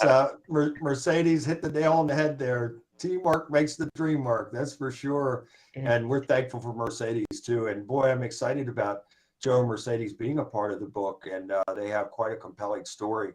And just like all the other stories, I mean, you take your pick. This book, it's going to be hard to come up with which story is the most compelling, because they're all compelling. And so Travis has already got me thinking on the next book, and then I guess the book after that will probably be the volume 2 of Tales from an Exorcist. So there's a lot of work ahead, believe me. There's a lot more to write about. But Des, with you having served in the military, you have been in places and situations to where you were, I'm sure, aware of certain frequencies and vibrations, not only through technologies that the military was developing, but probably through being around those types of either power lines or dishes or whatever it may be that's bouncing all of these Well, waves. saying the power lines. So I grew up in LA, and in the social economic area that we grew up around, there was power lines, and I always tell, like, I thought they were monkey bars. Yeah. As kids. I mean, I grew up in the era where you go outside and you play. So I thought it was a spider monkey bar, and we used to try and climb on them. And they're in the backyards and everything. Now looking back, I'm like, oh, probably why half my family has cancer. Yeah, Oh, that's there you probably go. why, all this these illnesses and stuff that's happened, and whatnot. Living in the Mojave Desert, I have to say, is when I first started really seeing a lot of UFOs, and that's when they would say the stealth bomber it was tested. The stealth bomber is being tested, and that's what was going on. Although it was so much that every night I would look out my window and I'd see 5 different lights, and they would dance or whatever, and sometimes they zoom and zip and whatnot. And it happened in such an occurrence. I just started journaling it, and I didn't have a camera because I was like 7th, 8th grade, but I drew it. I just drew the pictures out, and we would see them all the time in the sky. In high school, and they would just say, "Oh, it's just the Edwards Air Force Base is test flighting new stuff. You can't talk about it, or it's this or it's that." So yeah, no, I think they're lying. I think they were lying about. Yeah, go ahead. And Edwards is one of the Air Force bases that Close Encounters of the Third Kind did depictions on. One, they showed the Devil's Tower there. Is that, I think it's in Utah. Utah. Yeah. I think so. I want to say it's either Utah or Wyoming. Correct. Yeah. I think Utah. They show a depiction there. But supposedly the story that I read years ago was that several disc craft came down out of the sky and landed on a runway at Edwards Air Force Base. And I believe, Wyoming, yeah. And I believe that President Eisenhower actually met with these beings, and treaties were developed after that. And it really goes into a deep wormhole from there. Let's just say that things were exchanged for technology. This is how we were able to, according to what I read, and I can believe it, this is how we were able to make such a gigantic advancement technologically. So we had this, over the last 100, 150 years, this gigantic leap in technology, and people go, well, wait a minute, how could that have happened? That just doesn't make any sense. You know, you went from being basically pretty primitive compared to today's standards of living in such a short period of time. So I've read that these treaties were made in exchange for those technologies, and so here we are today. Right. I've seen some documentaries about that as well. And what was I say?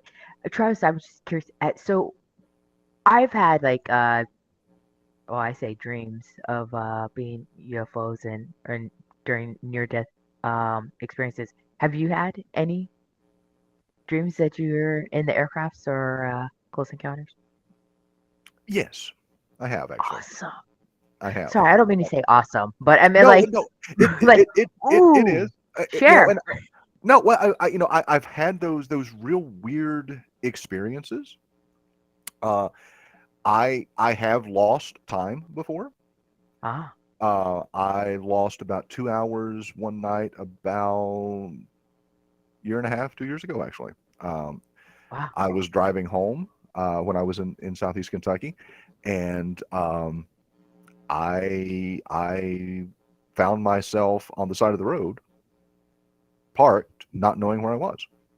Really? We've never talked about that. It was just one of the, and I'm not saying that it was an alien abduction or anything like that. There was under a great deal of stress at the time. Something happened. There's things called fugue states. We black out. We lose time sometime. We drive and we don't realize it's a dangerous dangerous thing to happen, but it did happen. I woken up with with bruises that I didn't have the night before. Right. And trying to figure out, well, what happened there, because Right. and I mean, like, some nasty bruises on my thighs and on my shins and on my arms and things like that. So Right. yeah, How did I this mean, happen? how did this happen? I don't sleepwalk normally, not that I know of, Mhm. but then again, how would you know if you sleepwalk and find your way back to bed? And when you live alone, there's nobody to go, hey, you were sleepwalking. My Yeah. dog's Right. not, Right. Cash isn't going to wake me up. So, he, as long as he's on the leash and I take him out, he's fine. He doesn't care if I'm doing it awake or asleep. So, but so yeah, I've had those dreams, those kinds of experiences and things like that. They're off-putting, to say the least, when you wake up and you have vague memories like that, Mhm. and or not remembering. And I've had similar experiences at home. I've woken up the next morning sitting in the recliner, having watched an entire movie that I had no idea I'd watched, apparently. Wow. It's like Interesting. Altered states of reality, in yeah. a sense. Uh-huh. So Absolutely.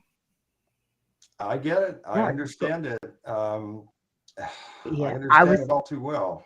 Yes, well, so it's just becoming more vivid for me, and I guess like the two um experiences I had, and it wasn't until I told Bill, I didn't even know. He was like, "Oh yeah." He just said like, "Oh yeah, the black UFO, all the yeah. time." I'm like, "What?" Oh No, yeah, this is first for black me. UFOs and black helicopters for Bill are like us seeing a taxi cab or a Right. transit bus. It's true. I was the Travis, one I've that been was on the like, phone with Travis when Yep. this has happened. I mean, so yeah. yeah, I was like, no, Bill. I was like, yeah, no. So I had to Google it and like research and go through all these. And then, yeah, that was like a whole like day's worth right there of just like finding more and more and more. And then realizing how more prevalent it was. No, I actually had like I think I told you, Bill, I thought it was a dream, although I don't know because I also too was like time was gone or missing. And one time when I was younger, I woke up and I had dots on me, on my body. And that's what first made me inquisitive. Now, see, back then there wasn't like internet. You had to go to the Yeah. library and encyclopedias, Yeah. and people, I couldn't find anything and information like that. But anyhow, most recently, I was inside something, and it was like just strange beings, and I just remember seeing vividly the front of it. Like I could totally just like draw it out of the craft, and just being in awe of it. Of like, wow, what am I looking at? What is this? It's greater than I can even like imagine. and just and then the experience inside of it. But there was it was just it wasn't me. There was me and other people. There was like Right. So there was it's not just you seeing it. You've got witnesses there with you to say, hey, oh this is yeah, but no, there's other people there inside though. oh We're all inside. Yeah, well, there yeah, you we're go. all Yeah. talking. Yeah, we're all talking and trying to get See, out. I've never seen other people. The most vivid one that I remember was actually being in some type of craft with a transparent floor Mm, and being able to see that I was actually above the earth and in mhm, mhm, space, and then mhm. you know, A, frightening, B, off-putting, uh, but at the same time being not scared and not understanding why I wasn't scared when I'm seeing this. And that Right. would have to be supernatural divine to Exactly. keep you, calm like that. Because again, when you're having an experience like that, it would be very easy to just absolutely panic. Yeah, in that black, I think somebody said in the chat, it did say, yeah, the black, that black craft with it, it was not nice. It was not, good vibration. There was Yeah. another one. It was a lighter, the second one, and that was, I actually, that's where my heart stopped. What was it? Last year, June. Just in the middle just in the middle, I was having heart problems. My heart stopped. I had to Leo actually had to give me CPR, and that's when I had that near death experience. And that one was a silver, and it was white, and it was bright, and I Big remember difference. vividly. Mhm. Big difference. Yeah. Vibes were different, energy was different. I even had just overall, I felt like somebody or like an angel or somebody was watching over me. But I do remember feeling a metal bed. I remember I told you about Bill, a metal like bed, and I Yeah. was like, wow, am I in a mortuary or something? Like like this is very strange. And I saw these like three little shadows coming, towards me, and whoever was here behind me watching was like, no, it's not her time yet. And I woke up and I was in the hospital. I had already been out, and I was just like, what just happened? But the surrounding was very similar. No walls, no floors. It was just, ov oval or oval, so to speak. And it was just that one had more of a better feeling, and it was brighter. But yeah, that dark one, yeah, it was those people Yeah. inside of it were not nice, and they were inflicting pain, and And they was and when you doing a have lot of other something stuff. like that, again, it's just like any type of supernatural demonic experience to where it's designed to get the person in fear. And once you have the person in Mhm. fear, then you can control them in any way, shape, or form. And so it's so you better believe that yes, some of these, it goes right back again to the Bible. Some of these craft are heavenly chariots of God, divine Merkaba, but other craft are Vimana craft, demonic, and these beings, these entities, have evil intentions and they do Right. evil. And And I was praying against it. Yeah, absolutely. I was thank praying God that totally you against it. were. Oh, yeah, I was. Oh, yeah. It was I woke up in pain. But I was totally praying against it. And while other people kind of weren't. But no, I'd rather go down praying. My It's the hands same. are Yeah. yeah, And my hands this are is my soul's belongs to God. Doesn't matter. and that's it right there. And this is why I keep, and I'm sorry to keep beating the drum over and over about this, but I'll continue to say it. This is why it is so very important for us to keep our connection with God very strong and to have a real and authentic relationship with him, because we want to keep our frequency and vibration on high. We want to have the favor of God. We want to have the protection of God as well. So even in the very worst of situations like Travis and Des are describing here, certainly Des and what she described, but that was not good at all. Um, God is there, and God will Mhm. keep us safe through the very worst of times and situations. And I know it's true because I've been there. I understand it, and they have been there also, and they're giving a very powerful testimony right now of what it's like to be in in some of these situations that seem so outlandish to some people. Their minds just can't go there. Some people, they say they've never ever had any type of paranormal supernatural experience. It's all crazy talk. Good for you. I you in one sense. I pray that everybody will have a supernatural divine experience. I certainly pray that.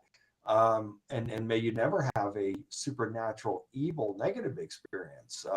And good for you if you haven't. So there's just, we're just scratching the surface here by this talk tonight. And I hope all of you are finding this to be interesting. We could say a lot more, believe me, but you get the gist of it. And whatever situation it is, and this goes for, we talked about this a couple of weeks ago about the just the terrible tragedy of that young lady who was out jogging at 4 a.m. The teacher. In Memphis, Tennessee. 34 years old. It makes me sick. 34 years old, a good person, a productive person, a mother of 2, and she was out jogging like that. And then I'm trying to hold my tongue here from saying what I want to say. I'm just going to say the perpetrator, we'll say it like that, pulled ahead of her. So he was already stalking her. These individuals, they don't do random things like that. He was already stalking her. He knew her patterns. And he pulls ahead of her, and then he decides he's going to jump out and then accost her.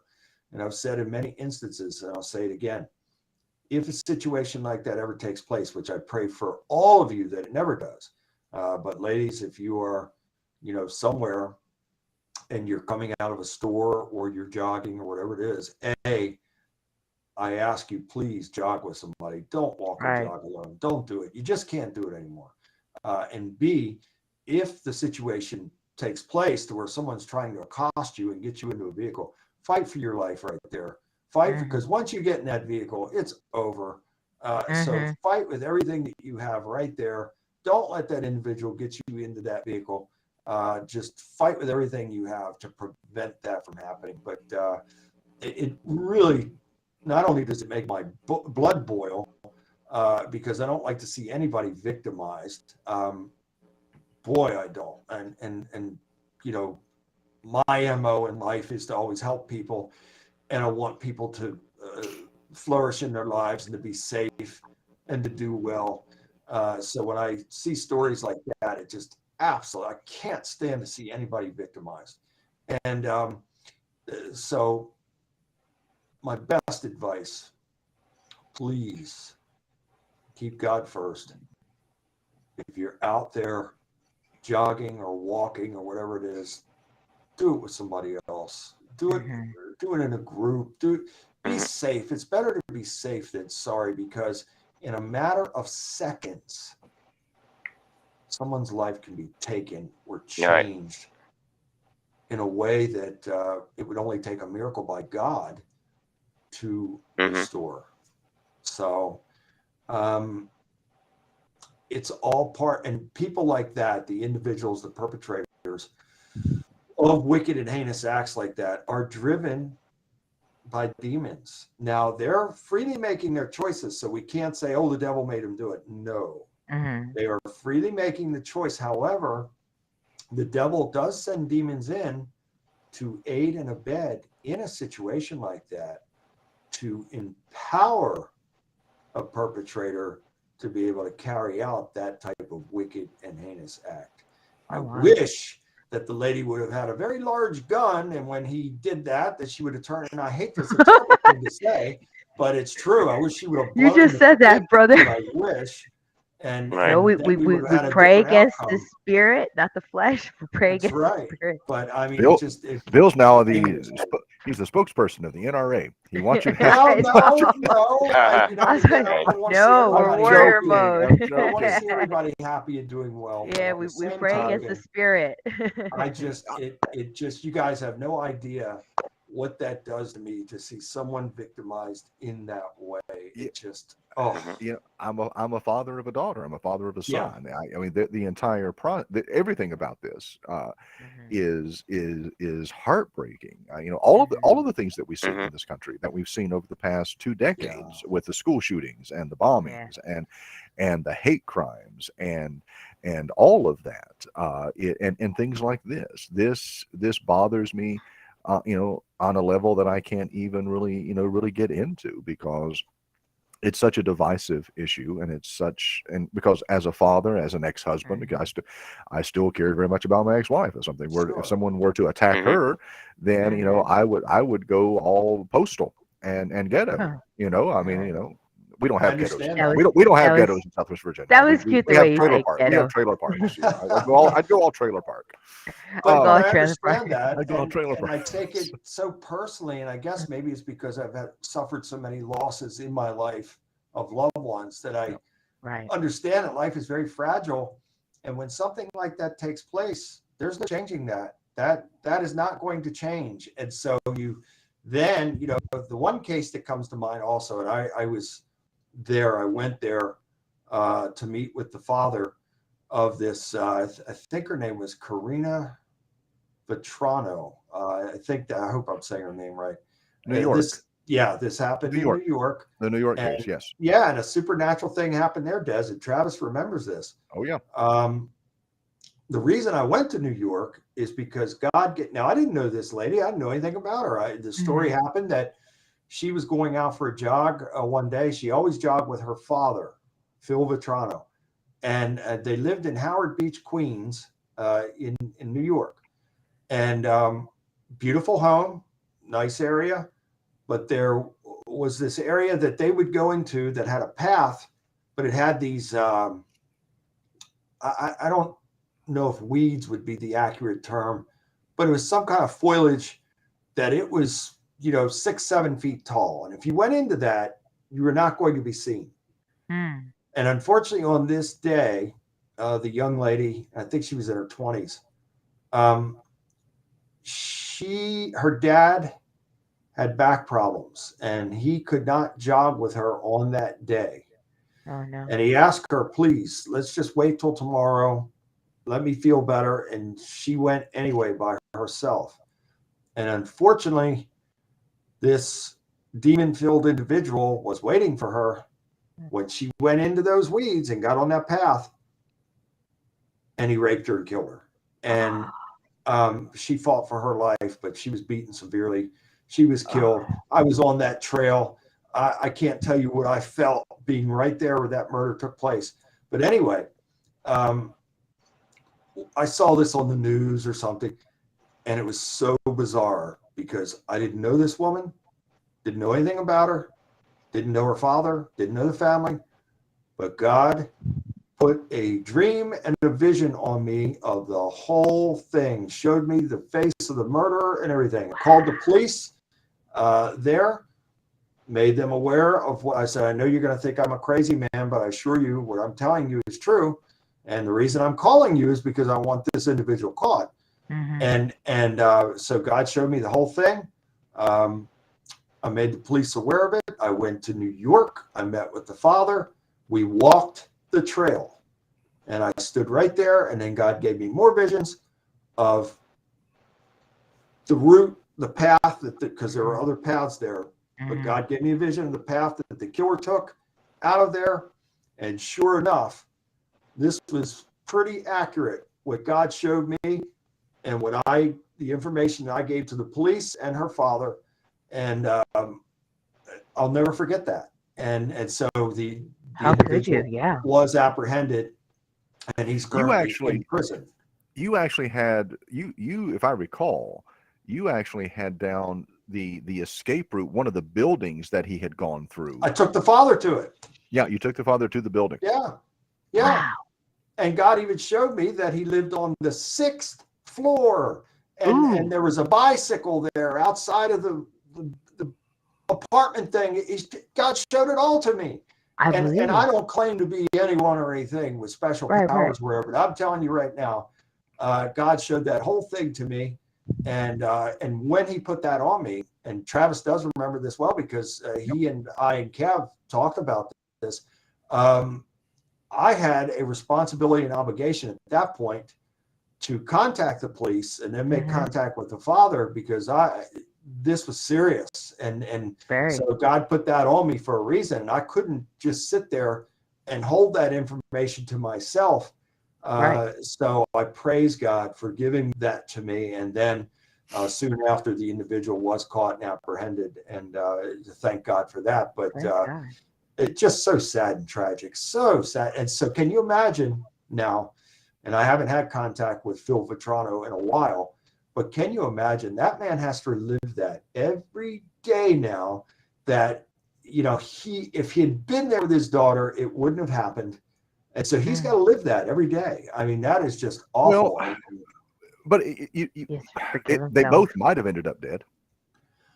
True, but I'm- you know, you as a father, Travis, and God Oh, forbid, you would I feel the know. same way. That, you know, my goodness, if I'd been there, if I, you know, he probably thinks, absolutely. and I can't speak for him, but I would imagine he would probably think, hey, it would have been better for him to have been dead with her, you know, in fighting for life at that point, than to In a heartbeat.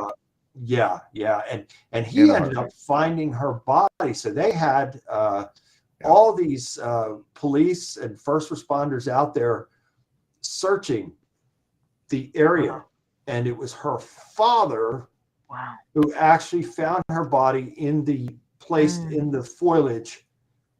Can you imagine that as well? So not only do you carry around the absolute devastation from your child being gone, but then you carry around the feeling, which again, he has no blame in this whatsoever, but the feeling of, hey, if I'd have been there for my child, you know, I could have stopped this. It would have been different.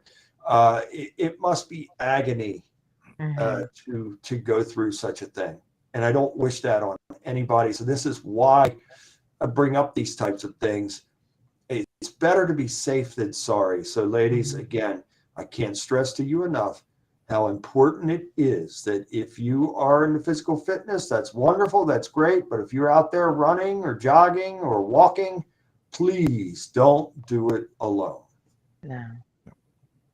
Especially during right now, the times of, as you say, rebellion and lawlessness.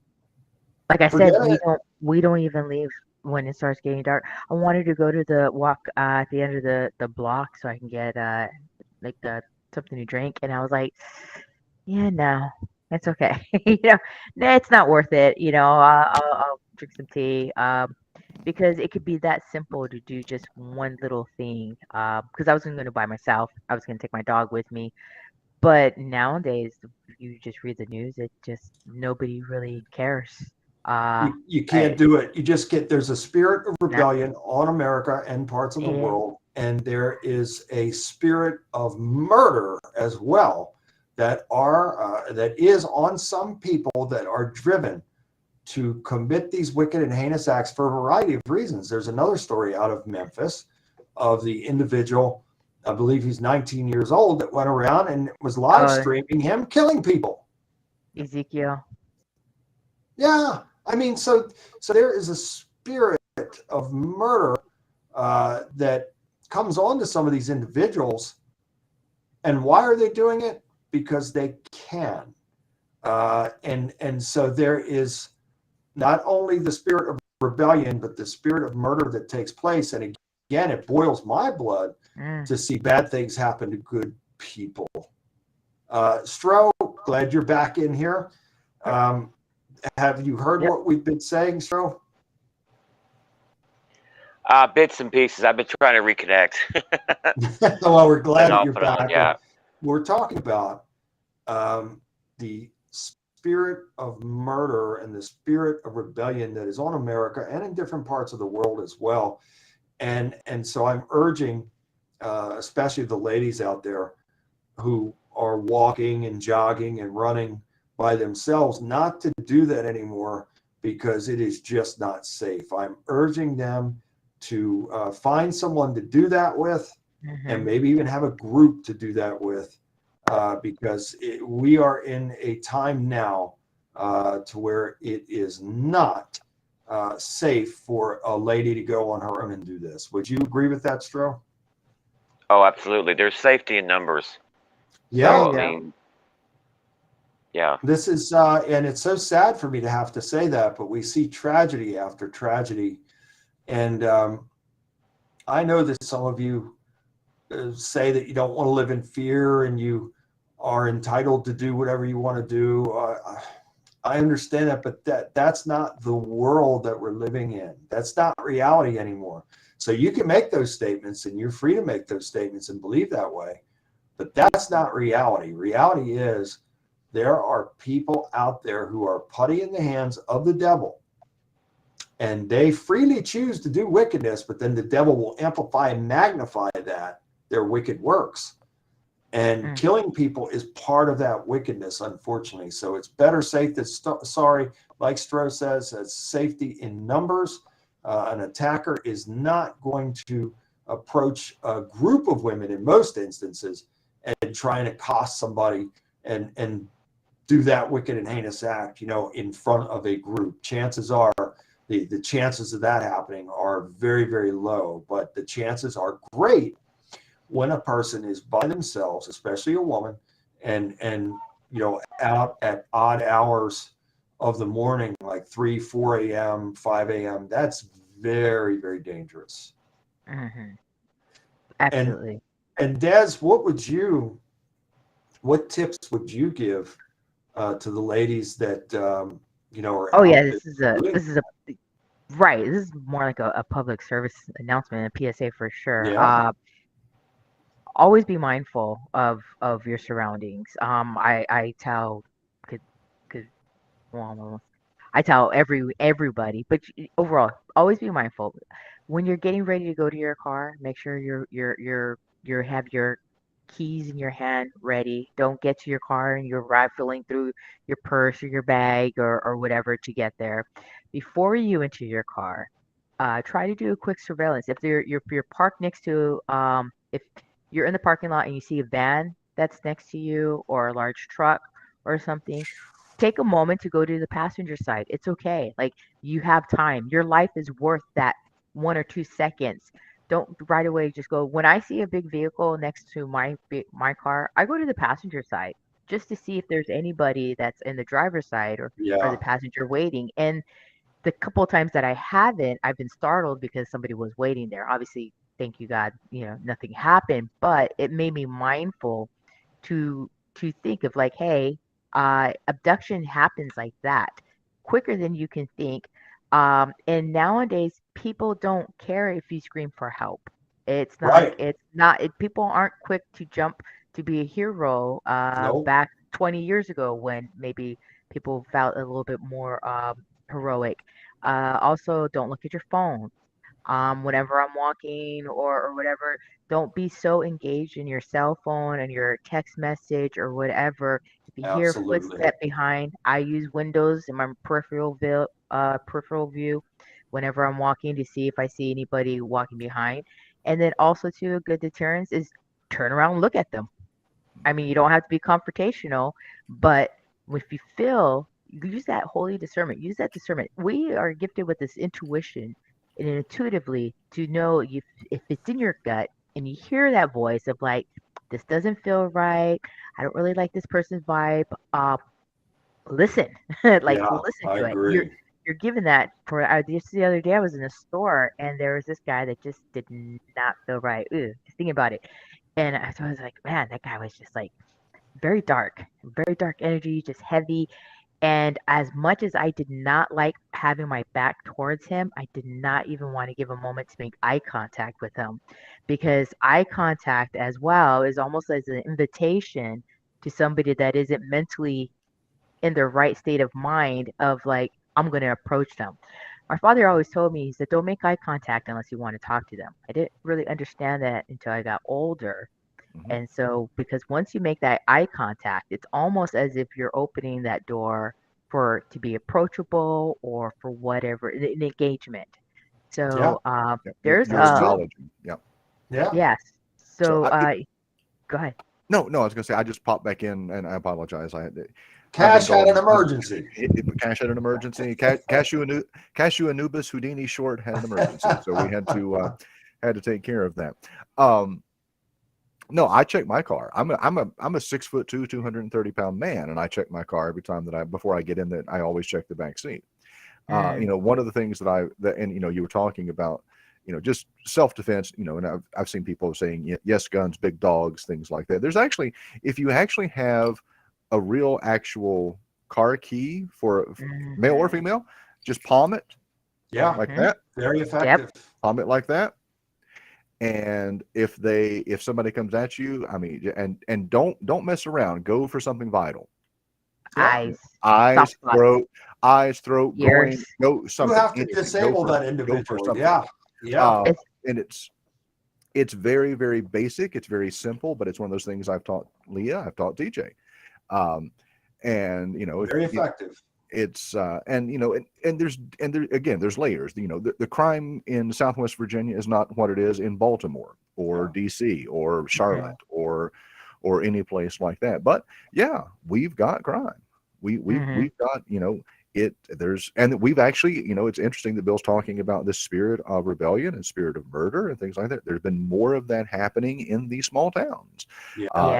Here where I am, it's happening. You know, I was talking with a deputy tonight and a social worker, and we were talking about just the increase in, and it's part drugs, and it's part poverty, and it's parts, you know, spiritual oppression, and it's all of these things, and not that drugs and poverty aren't part of spiritual oppression, but I think, again, you know, they come in tiers. Yep. That's absolutely right. And Stro, did we lose him? I think so. Yeah. Oh, there he is. I was going to ask him about his Stro. I was going to ask you about, you know, in your career, and you touched on this a little bit previously, about having those types of people that, you know, you had to worry about attacks from fans and things of that nature. Did you ever have anyone stalking you like that in a parking lot, or, you know, when you're finished either a match or an appearance, and now you're trying to get to your vehicle and get out of there? Have you had a situation like that? We can't hear you, brother. Can't hear you. No. Right here. Nope. Let me see. Can I do here? Is there a Let's just short see if I side? could- Some people are saying that I'm choppy as try well now. when I talk. Every now Yeah. and then you are. Every now and then We're you are. getting you a new headphone. Yeah. We're all pitching in for Christmas. Yeah. That's exactly what I was like. I already got it in my cart. Stro, we cannot hear a word, brother. And I know he's got something interesting to offer here. Nothing. Oh no. Audio gone. Too bad. No closed captions. And, you know, being in his sport and what he's gone through, and also with him making these appearances at events and all, it's Stro, I thought maybe we had you for a second there. Can you hear me now? There he is. Hey. Okay, yeah. Tell us about some of your experiences, Stro. Okay. Well, I got stabbed in Puerto Rico one time, and we're outside the ring in a match, and me and the guys wrestling were going at it, and I got stabbed in the shoulder. I turned around, and a fan just stabbed me in the shoulder, and he was going after my opponent, right? So I shoved the wrestler I was wrestling out of the way to protect him, and just like I literally threw the guy that stabbed me in the air, you know, get him off of me. I was pretty much in survivor mode at that point, right? Yeah. I clocked him pretty hard. I know I did, but I was just trying to protect me and the guys wrestling, right? And Sure. Could have killed him. Right. And there's another instance. I remember I was in Nashville, Tennessee one time. This is one of many stories where a fan jumped the railings and was going to stab my partner at the time, Tommy Rich. And I literally grabbed him in a wrist lock and took him down, and I yelled for security to come get him. And they, you know, they got him. You know, I held him down till security got there. When security got there, as I was getting up, the guy like grabbed my hair, right, and I twisted his wrist enough to really alleviate the pressure, so he'd let go. And and I know I turned it pretty hard, so I know he had to hurt his You wrist, probably right? heard a pop after that. Yeah. Right. So I took Tommy, and I know Doug and Tommy and it was a 6-man tag. We got in the ring, and we're taught as protocol to stay in the ring in a riot situation until they can calm the people down. So we just pretty much stayed in the ring until like security calmed everybody down, because it was almost getting to be like a riot type situation at that point. Yeah, and when something like that takes place too, a spirit of destruction will come upon those. And believe me, I've been in riots. I've been with one time in the bar business. I had one other security guy working with me, and we had over 30 people that were rioting. We were right in the middle of it, and there is a spirit of destruction that comes over people like that, especially when they're under the influence. And boy, oh my goodness. One guy, someone took a glass mug, a heavy mug, and threw it like a projectile and hit this guy in the face, and his face exploded. I'll never, ever forget that. It was so bad Wow. that the security guy with me working that night, we had to get into an ambulance to get the blood cleaned off of us. I'll never, ever forget that. And God was with us that night, protecting us, because somebody could have been murdered that night. So yes, when those types of things happen, it gets out of control very quickly, and this spirit of destruction comes on these people. And now it is an event to try and destroy. It's almost like maybe a good analogy would be like a tornado in a sense, an event of destruction that wants to just destroy everything in its path. And so what Stro is saying is, I could see how those protocols would apply to a situation like that, because at that point you would have tried and de-escalate.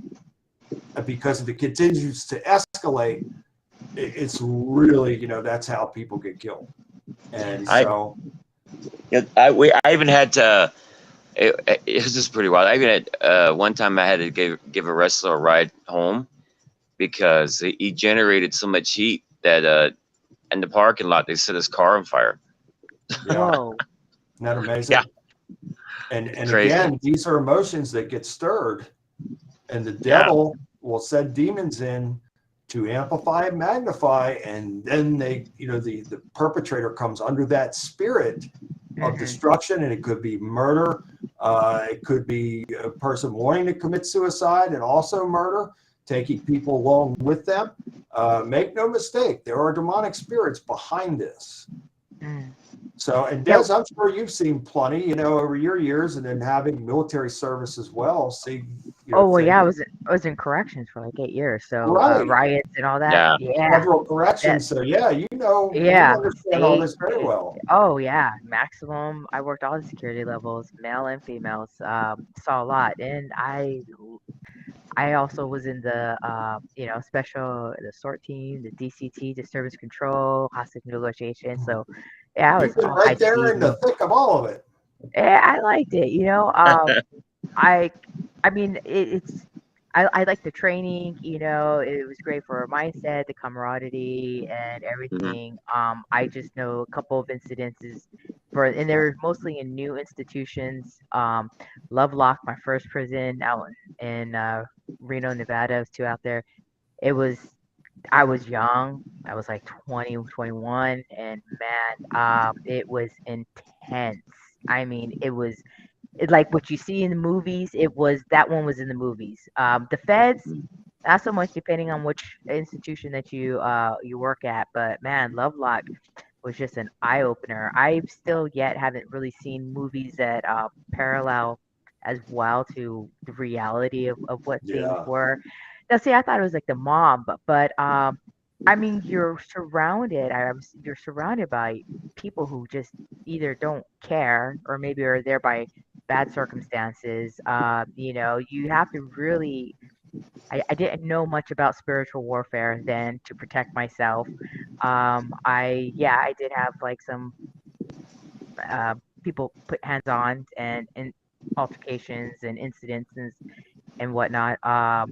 And maybe that's where I also get some of my being aware of my surroundings and being vigilant. keep your head on the swivel. That's all I've been saying a lot lately. But Yeah. yeah, it is. So with anger and you find yourself in that moment or whatnot, what would you say is that when a time when you say in Yahweh's name I rebuke thee? I have, and again, I never even talk about my life in that bar business, and that could be a book in its own. The experiences and the life-threatening experiences that I've been in that business. Yes, the time that I disarmed that gunman. Yes, I was praying. I felt the blood draining from my head going down to my feet because I thought I was going to die that night. And I thought that the guy that he was holding the gun to the back of his head was going to die as well. And it was amazing that God slowed everything down. So everything happened fast. The guy fired the weapon twice. It was a pistol. He fired it twice. He fired it once into the ceiling, and he fired it once into the metal divider stall in the bathroom. And I was on the other side of that wall at the DJ booth, and I heard the pop. And it was on I'll never forget it. It was a Wednesday night.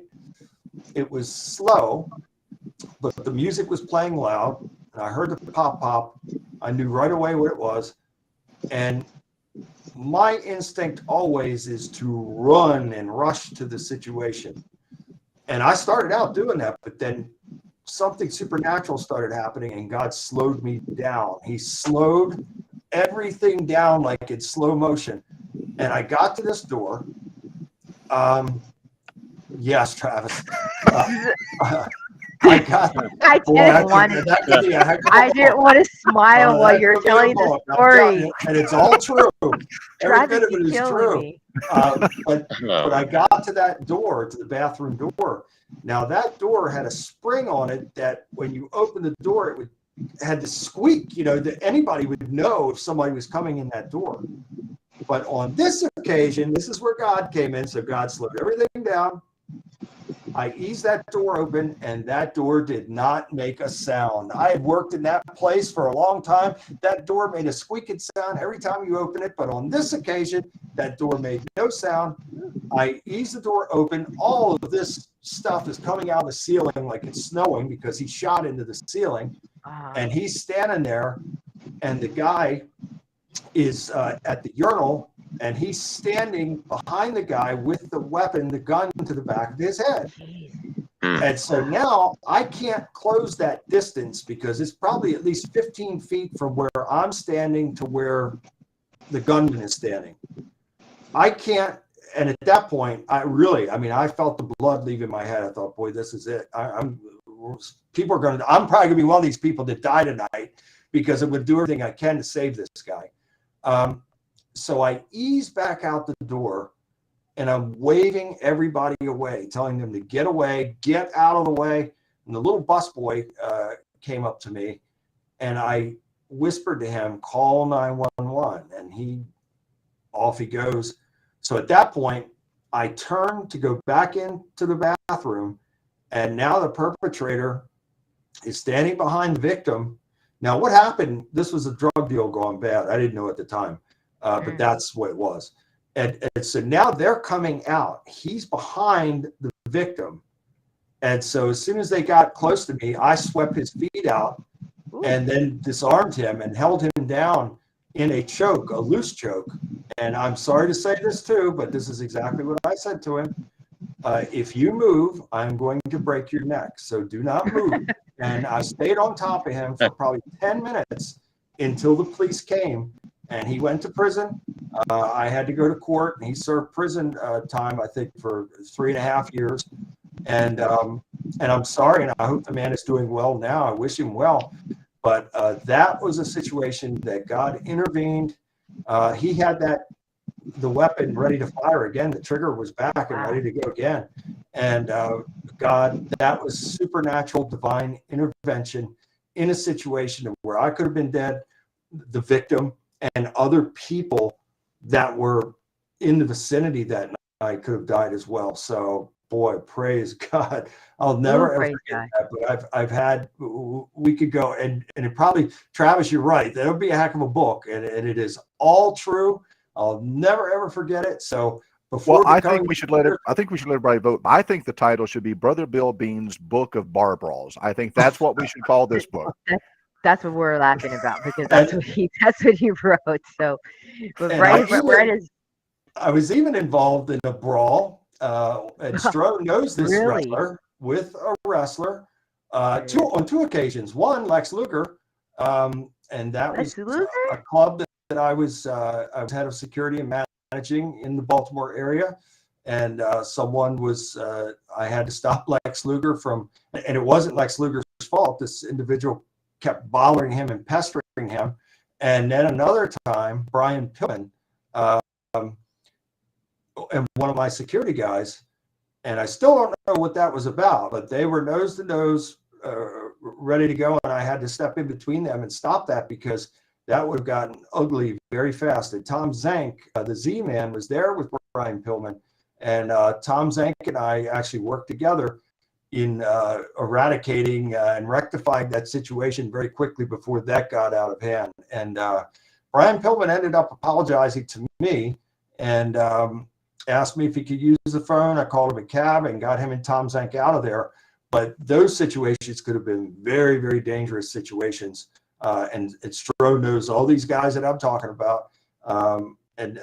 So Stroh, there you go. I think I told you about that a long time ago. Just last time. But I have, in football players, I've been involved in brawls with football players and different, you name it. I mean, I could go, and we don't want to roll on this, but again, this was Bill being the physical warrior before Bill being the spiritual warrior. And, it would be quite a book if and all of it is true. Just unbelievable, the things that I've been through. You could really do the book that way. You could compare the physicality and the training and the exercising and the regiment from a physical standpoint with the spiritual warrior kind of thing. I mean, well, it's interesting, Travis.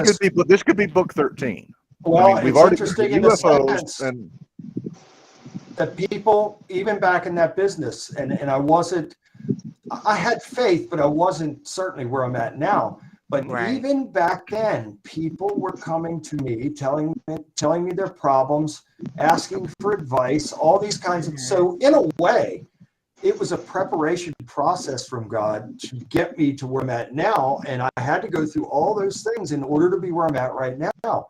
But you guys and everybody that's watching, you just wouldn't believe it if I told you some of these stories. They are all real. They're all true.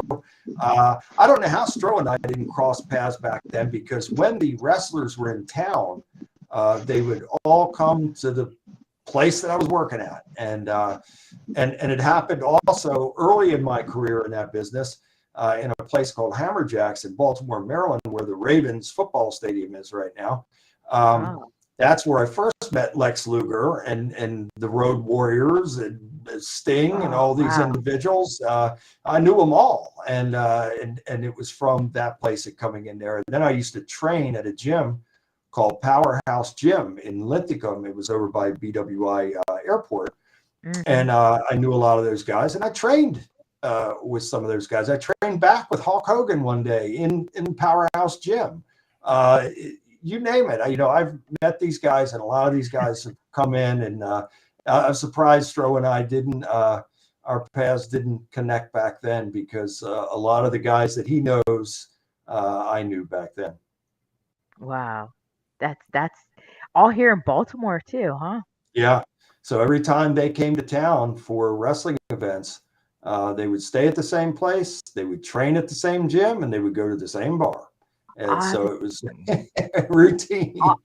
I'll have to tell you that one time, when you say how life or how God slows things down, but I'll have to tell you the story of one time when I was on my way to, the gist of it, I was on my way to training. I was working in Victorville, FCI Victorville, and it was a newly institution that was opening up. And there's a two-way Pear Blossom Highway. Anybody out there in California knows, and there's a dead zone in there, and again out by Mojave Desert. Anyhow, the gist of it is that there was a guy that was impersonating a law enforcement officer that was pulling women over with a fake badge and killing them. taking them out, bonding them up, and killing them. And I I used to have protection in my seat, but because we were doing random car searches, I did not bring my protection and I left it at Oh home. man. And it was the time that I needed it. This guy T-boned me or like trying pushed me out into the desert. And talking about discernment and close encounters. Well, I guess I'm telling the story, so I might as well just Tell finish. it. Yeah, I might as well just finish because this is pretty much that's it. right. I think So Des needs to write a series of books, Bill. I mean, I'm thinking, I'm Yes, sitting here Travis. going, she seems so sweet and almost unassuming, but Des has seen stuff. oh yeah, so this guy, I mean, like It's it was true. early in the morning, and he's telling me to pull over, and it was ominous how he just came up behind me, and I was like, no, I'm not pulling over because the police officers had just been, or women had just been getting assaulted by people impersonating police officers. So in Los Angeles, they just had it to where you all you had to do is just crack your window at a time for your protection, and you didn't have to pull over if you didn't feel safe. So I wasn't speeding. I slowed down. He slowed down. I sped up. He sped up. And I'm like, what is going on with this guy? And so when he did that, we're having a inter law enforcement. It was like the FBI, U.S. Marshals. It was us, our special teams, local Los Angeles County sheriffs and whatnot. So it was just a big training thing, annual training. And so I thought, oh no, shoot. Is this like somebody from the FBI? Is this a U.S. Marshal? Because I think, what, maybe my third or fourth year. I was still kind of, I wasn't a rookie, but I'm always like by the book, so I didn't want to get in trouble. And I was like, oh, dang, who did I piss off? Is that a lieutenant? Like, who was that? I kind of felt intimidating. And I was like, well, I'm not really speeding too fast. And so as he pulls up and he's like, pull over. And I'm like, no, I'm not pulling over. He goes up and cuts right in front of me, puts me into the sand, and my car stalls. And I'm Oh like, no. and it was a black, it was an old like Camaro, black older Camaro. I'll never forget. He had gloves on. He had sunglasses on. I still remember because I had to give it the description and everything. The police report. I used to have like security escort back and forth. I mean, this thing was like a legit, like real deal kind of thing. So, anyhow, he gets out of the car, and I'm just like, I go to my phone, and I'm in the dead zone in their area, and I'm like, oh my god. And so my car is still in drive. My key is still there, and so I crack my window, and he's like, get out of the car, and he puts his badge up in the window to intimidate me, and I was like, no.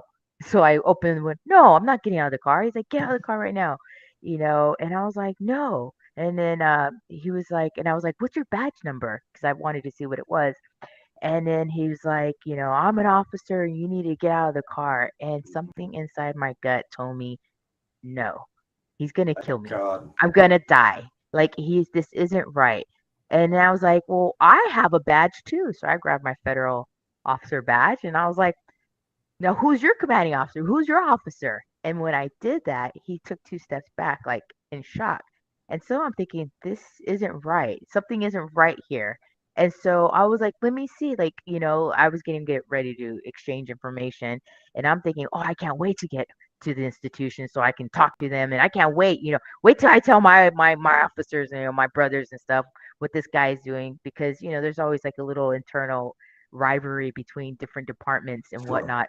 And so, anyhow, he tries to open my door, and thank God it was locked. And I'm thinking, I got to get out of here. I got to get out of here. He punches my window, and thank God it didn't break. And as he walks back, he pops up the trunk of his car. And this is all God's honest truth.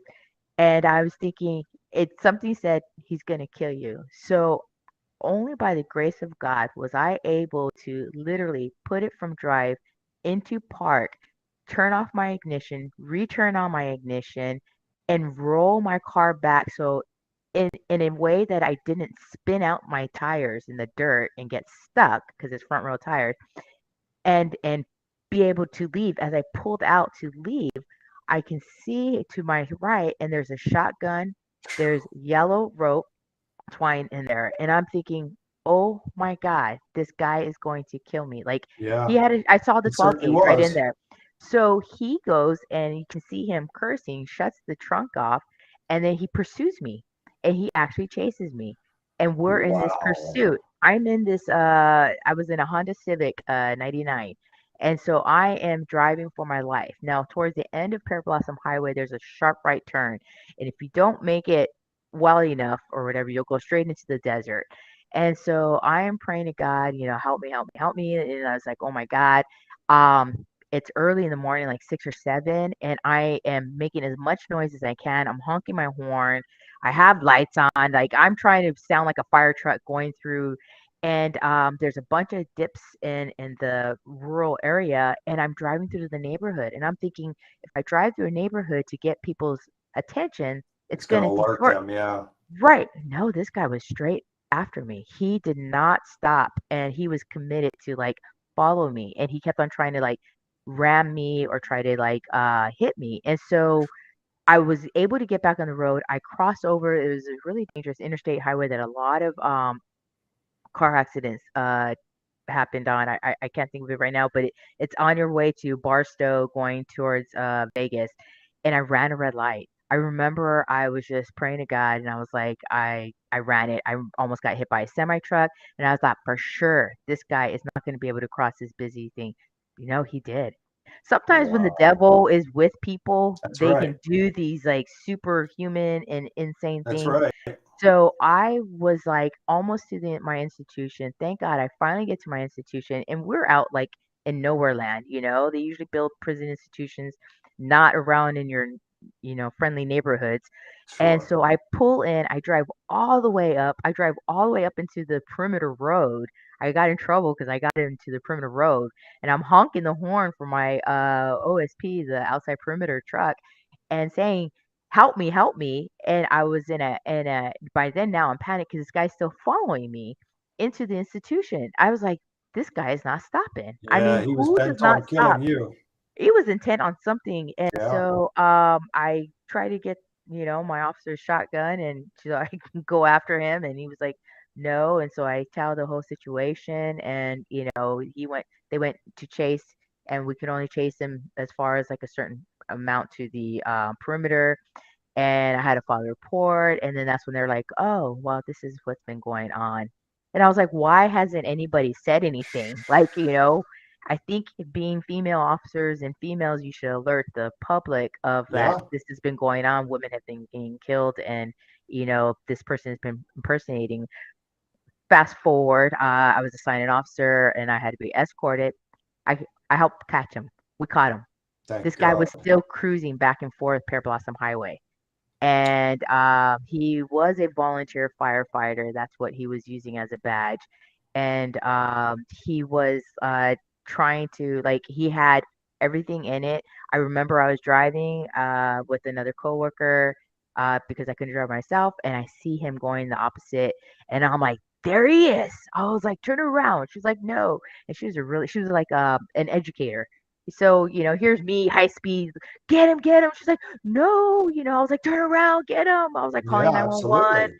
I was like, I see him. I mean, there was like so much going on. And the off and 911's like, ma'am, please do not follow him. I was like, oh, I'm getting him. I'm following him. I'm not gonna let this guy go because I'm thinking he might kill somebody else. He And had God knows how many he killed beforehand right. I that mean, he wasn't even arrested for or charged with. or anything. Yeah. So I was just like determined and we followed and thank God Bianca was her name. If you're listening out there, thank you. I'm sure I probably traumatized you. I'm sorry about that. But and so yeah, we chased him down. She was cutting through traffic. She was the nurse wreck. I'm like on top of like, I was in the passenger and then boom, we see the CHP come. We see the helicopters Thank come and God. yeah, thank God. They're like, okay, you got him, like you can stop. And yeah, it took a little time for me to get over that. And then That's a high level of trauma. And again, praise God for being with you because if you hadn't been alerted in that way, you would have been one of his victims for sure.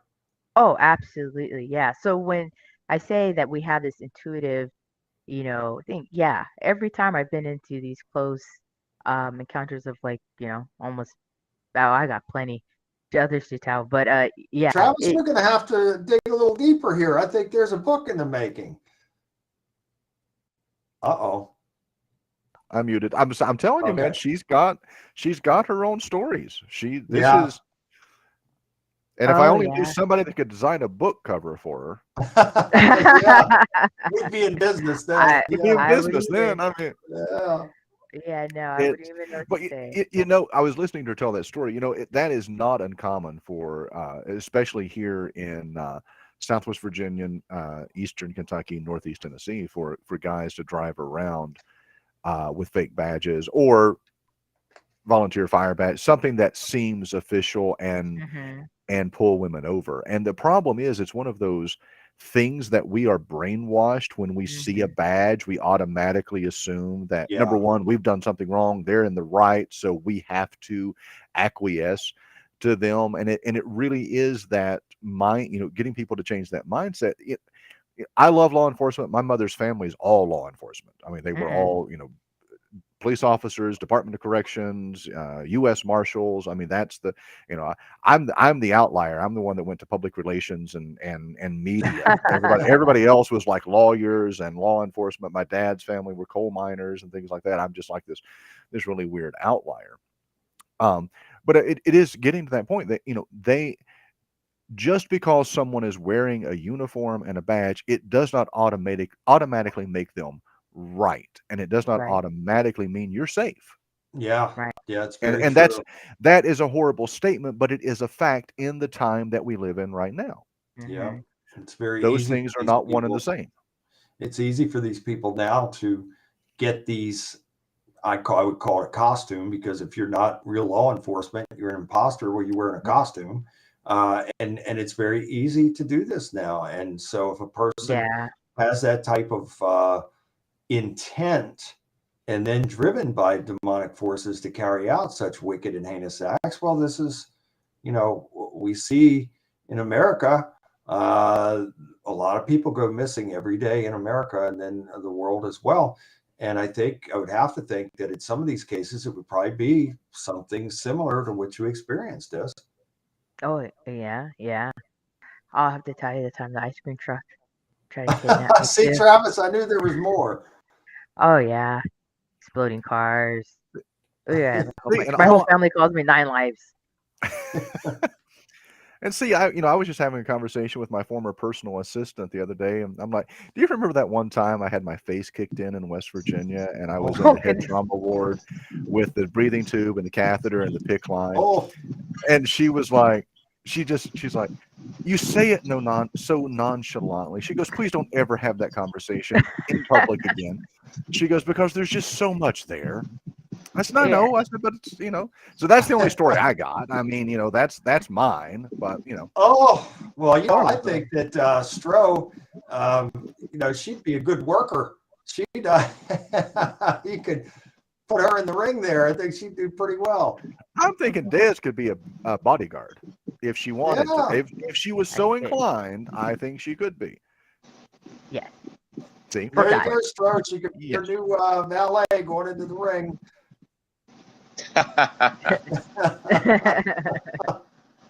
I see it. I see Yeah. a team in the making here. It's just amazing. It really is. Yeah. When we look at it, we all have our stories, Mhm. and we have all gone through things in life.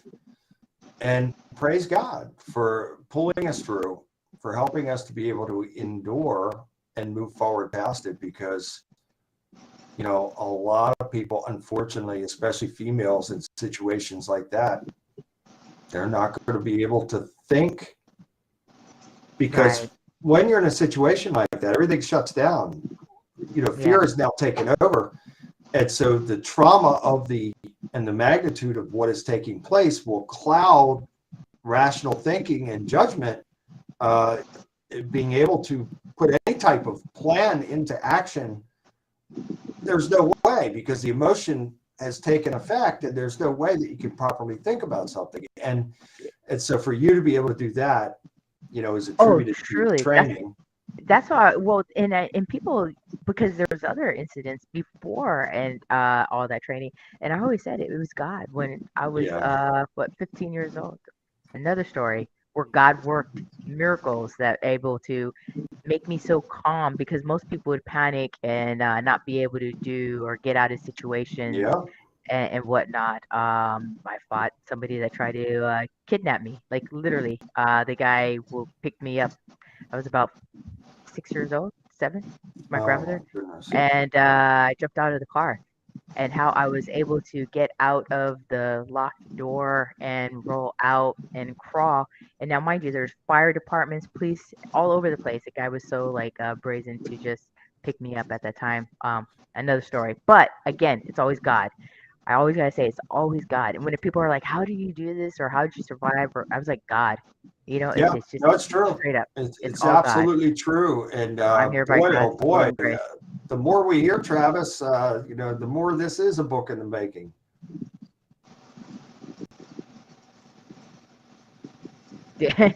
I've just dubbed her Danger Des. I mean, that's Yeah. what she's Danger Des. Papa danger. Stroh's new valet. Oh my goodness. There you go, brother. I see this pairing in the making now. There it is. But it's amazing. I think it really is. it is. That's why I think it's amazing sometimes when and it's not sometimes until you reach a certain age that you look back in retrospect and you're like, there was a lot of crazy crap that went down. There was a lot of times I could have died. There was a lot of times I did some stupid stuff. There was, putting myself in, and not that you did, Des, but I mean, looking back, having my face kicked in West Virginia, I put myself in a bad situation and things like that. And it's like, it's like how you look back and you're like, there were a lot of times I should be dead. Yeah. And I'm not. Yeah.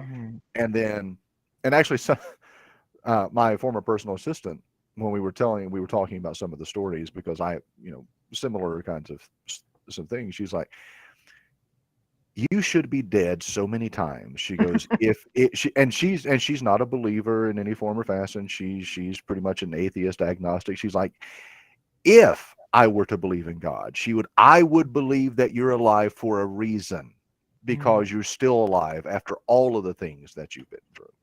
Yeah. She's like, so if you haven't found your reason by now, you really need to hurry up. Well, I can tell you that there is no such thing as coincidence, and everything is for a reason, and everything means something. And I'm just thankful that all of you are here and now for our purpose together as a team to move forward. And boy, when you have these moments of reflection and you see how many times that our lives have been in jeopardy, it's just really shows you that life is very fragile. We are not promised tomorrow, so we need to make the most of each and every day. And boy, if we could roll on and on. We're coming up on 3 hours. I know, on this. we gotta go. Believe it. We could probably go another 3 hours. But that is, and I thank all of you out there for sticking with us. Thank you. We appreciate it. And again, this is part of fellowship. This is yes, in part of spiritual feeding, but also part of giving a testimony. And sometimes in giving a testimony, it is not going to be all peaches and cream. It's not going to be, if it is, then it's not true, because everybody has a dark side. Everybody has been down long and dark and hard roads in life, and we all make mistakes. We've all made mistakes. We have all done things that we regret. That is life. But the important thing is where we are now and how we're moving forward. But it's also important to share these things to show you that even in the very worst of situations and circumstances, God is still there. God can help us and spare our lives and help us to move forward past these things. And so I hope that all of you have appreciated and found it interesting what we have shared with you here tonight. And believe me, we could roll on probably easily for another 3 hours, but maybe we'll save some of that for who knows, maybe we'll get into it again next week. I'm not sure. We don't have a guest next week, so We'll have a open topic again, or maybe one topic will go on for a little while and go somewhere else like we have here tonight. So Yeah, we started with UFOs, and now we started talking. We ended up we with rolled into a whole different thing, but for the better. And again, always. we And love all of you how out many times there. has that happened in the past? It's just Many. see that's what I love about the shows is that they're organic. Yeah. Oh, They very. There's just nothing kind of scripted. they just kind of grow. We start with a topic and we build on it. That's Right. right. We had a topic. We had some information to share based on the topic, but then, like Travis said, it just organically went into something else. Certainly, none of it is scripted, and we just rely on God to guide us where and how He will guide us. And so we have revealed things that could be several books in the making. That's for sure. And we're sorry for the issues that Stroh's had tonight with the connection issues, but we appreciate him being here with us because, again, he's had a long day out there making an appearance and having to meet a lot of people. And here he is with us still, at 1:34 a.m.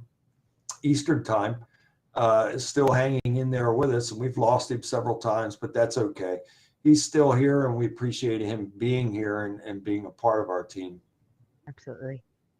So I guess how we can wrap this up is to just have a prayer, and then Des, if you will, take us out with Mercedes music and maybe show that great promo one more time before you get into Mercedes' song. But let's conclude everything with a prayer here. And Father, we thank you and praise you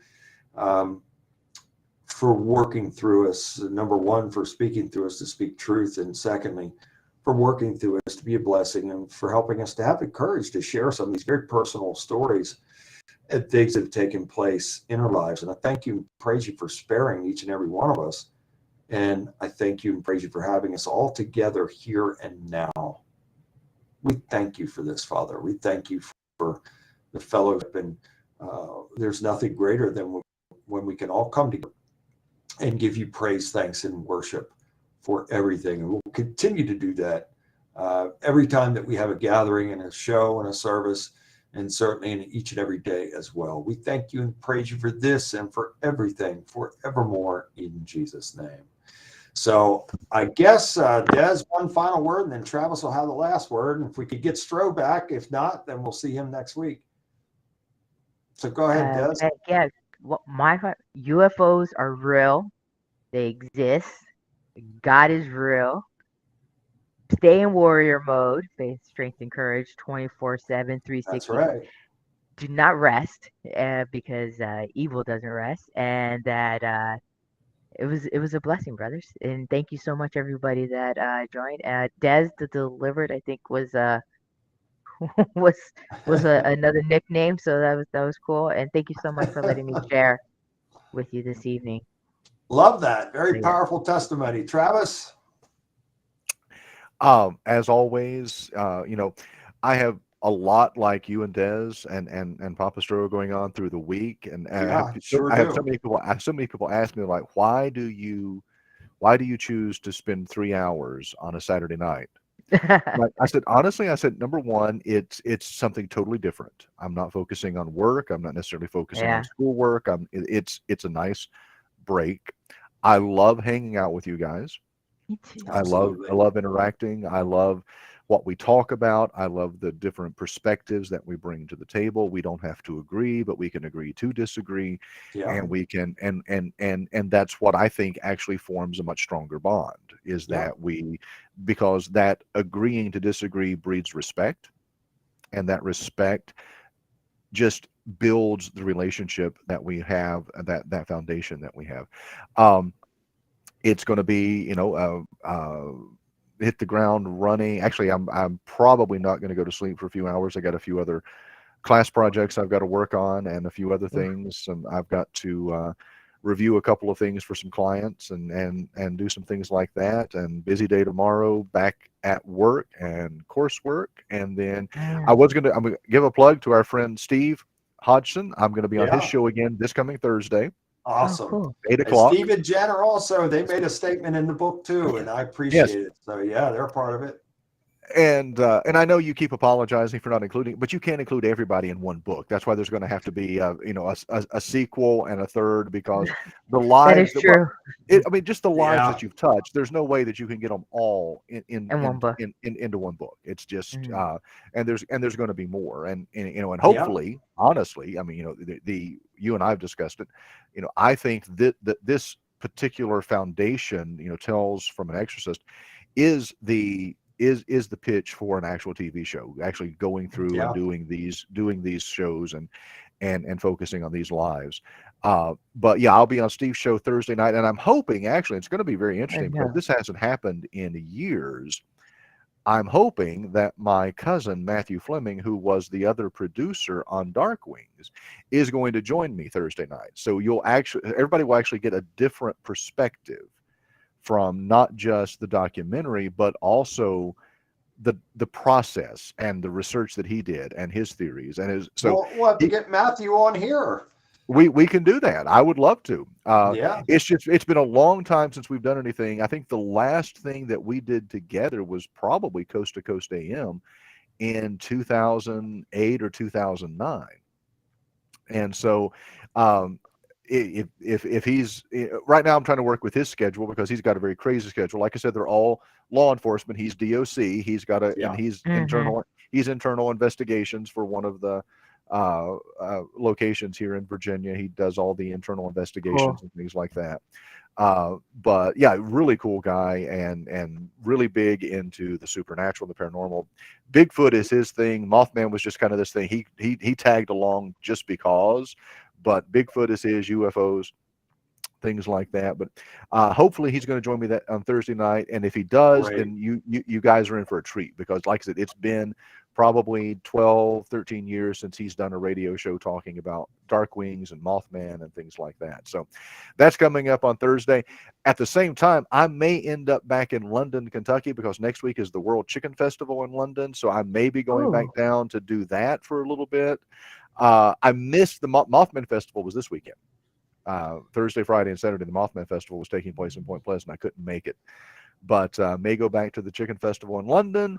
And then in a couple of weeks, our friends Lee and Patty and Jim Wilson and the entire Paravisions Paranormal Group, they're going to be with me in Prestonsburg, Kentucky, about a month from now, October 22nd. And so I'm going to try to do the show from Prestonsburg, and I'm going to try to have them on my end with me. Great. But they'll be on their own devices, but we'll be able to bring them in and talk a little bit before we go out. We've got, I think, 3 or 4 locations in Prestonsburg that we're going to be investigating. That was something tourism is doing. They're doing this entire month-long event in October. So so never a dull moment in my life. No, and I appreciate I drink a lot of caffeine. I drink a lot of you both take it, because Travis, we didn't expect, with this added with the college now, added to your already busy schedule, we didn't expect you to be able to come back with us every Saturday night, and we certainly appreciate it, because I'm going to keep trying to do so. Yeah, and I know that both of you are busy at Stro, and we've all got a lot of things going on, but I appreciate you guys and your commitment to God and to service and of our fellow man, and that's what this is about here. So, ladies and gentlemen, you have heard from Travis and Des and Stro as well, that the schedules are busy, but we are doing this for a reason, and I hope that you feel that from us, that this is all for a reason. We always want to be a blessing to all of you, and by the power of God working through us, that's exactly what we're going to do each and every time. So with that, I guess I'll say goodnight to you guys. Love you both. Love you too, Stro, and love everybody out there. And thank you for being a part of this show and a part of this ministry. And until next week, we want you to have a great Sunday, and we want you to have a fantastic week, and be blessed and be a blessing. And we'll see you back here next Saturday night at 10:30 p.m. Eastern time. And Travis, we need to, you and Des and I need to have a session here. We'll coordinate on this when the three of us can get together and start putting our plan into action. How we're going to move forward as far as the PR marketing aspects of this book. So before you go ahead, Travis. No, because I just want to make sure that Des plays the book trailer, the promo again. Yes, before we head into, I just want people to see that again because it's an amazing piece of work, not just editing, not just the editing, but the book cover design and all of that. So I just want to make sure we get that we get that out there, and then play Mercedes song that we always end with. We love it. All right, excellent.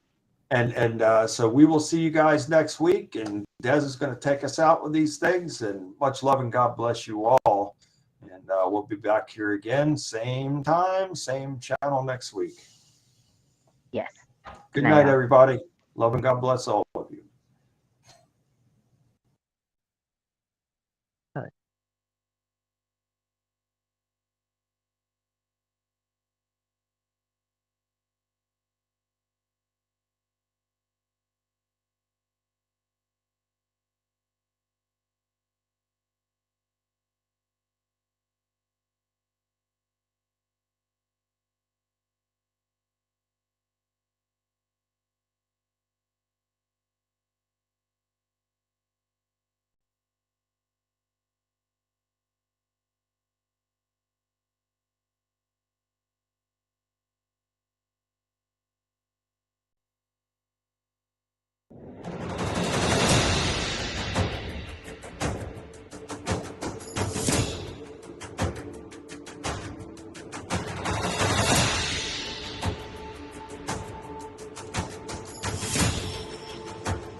Be a better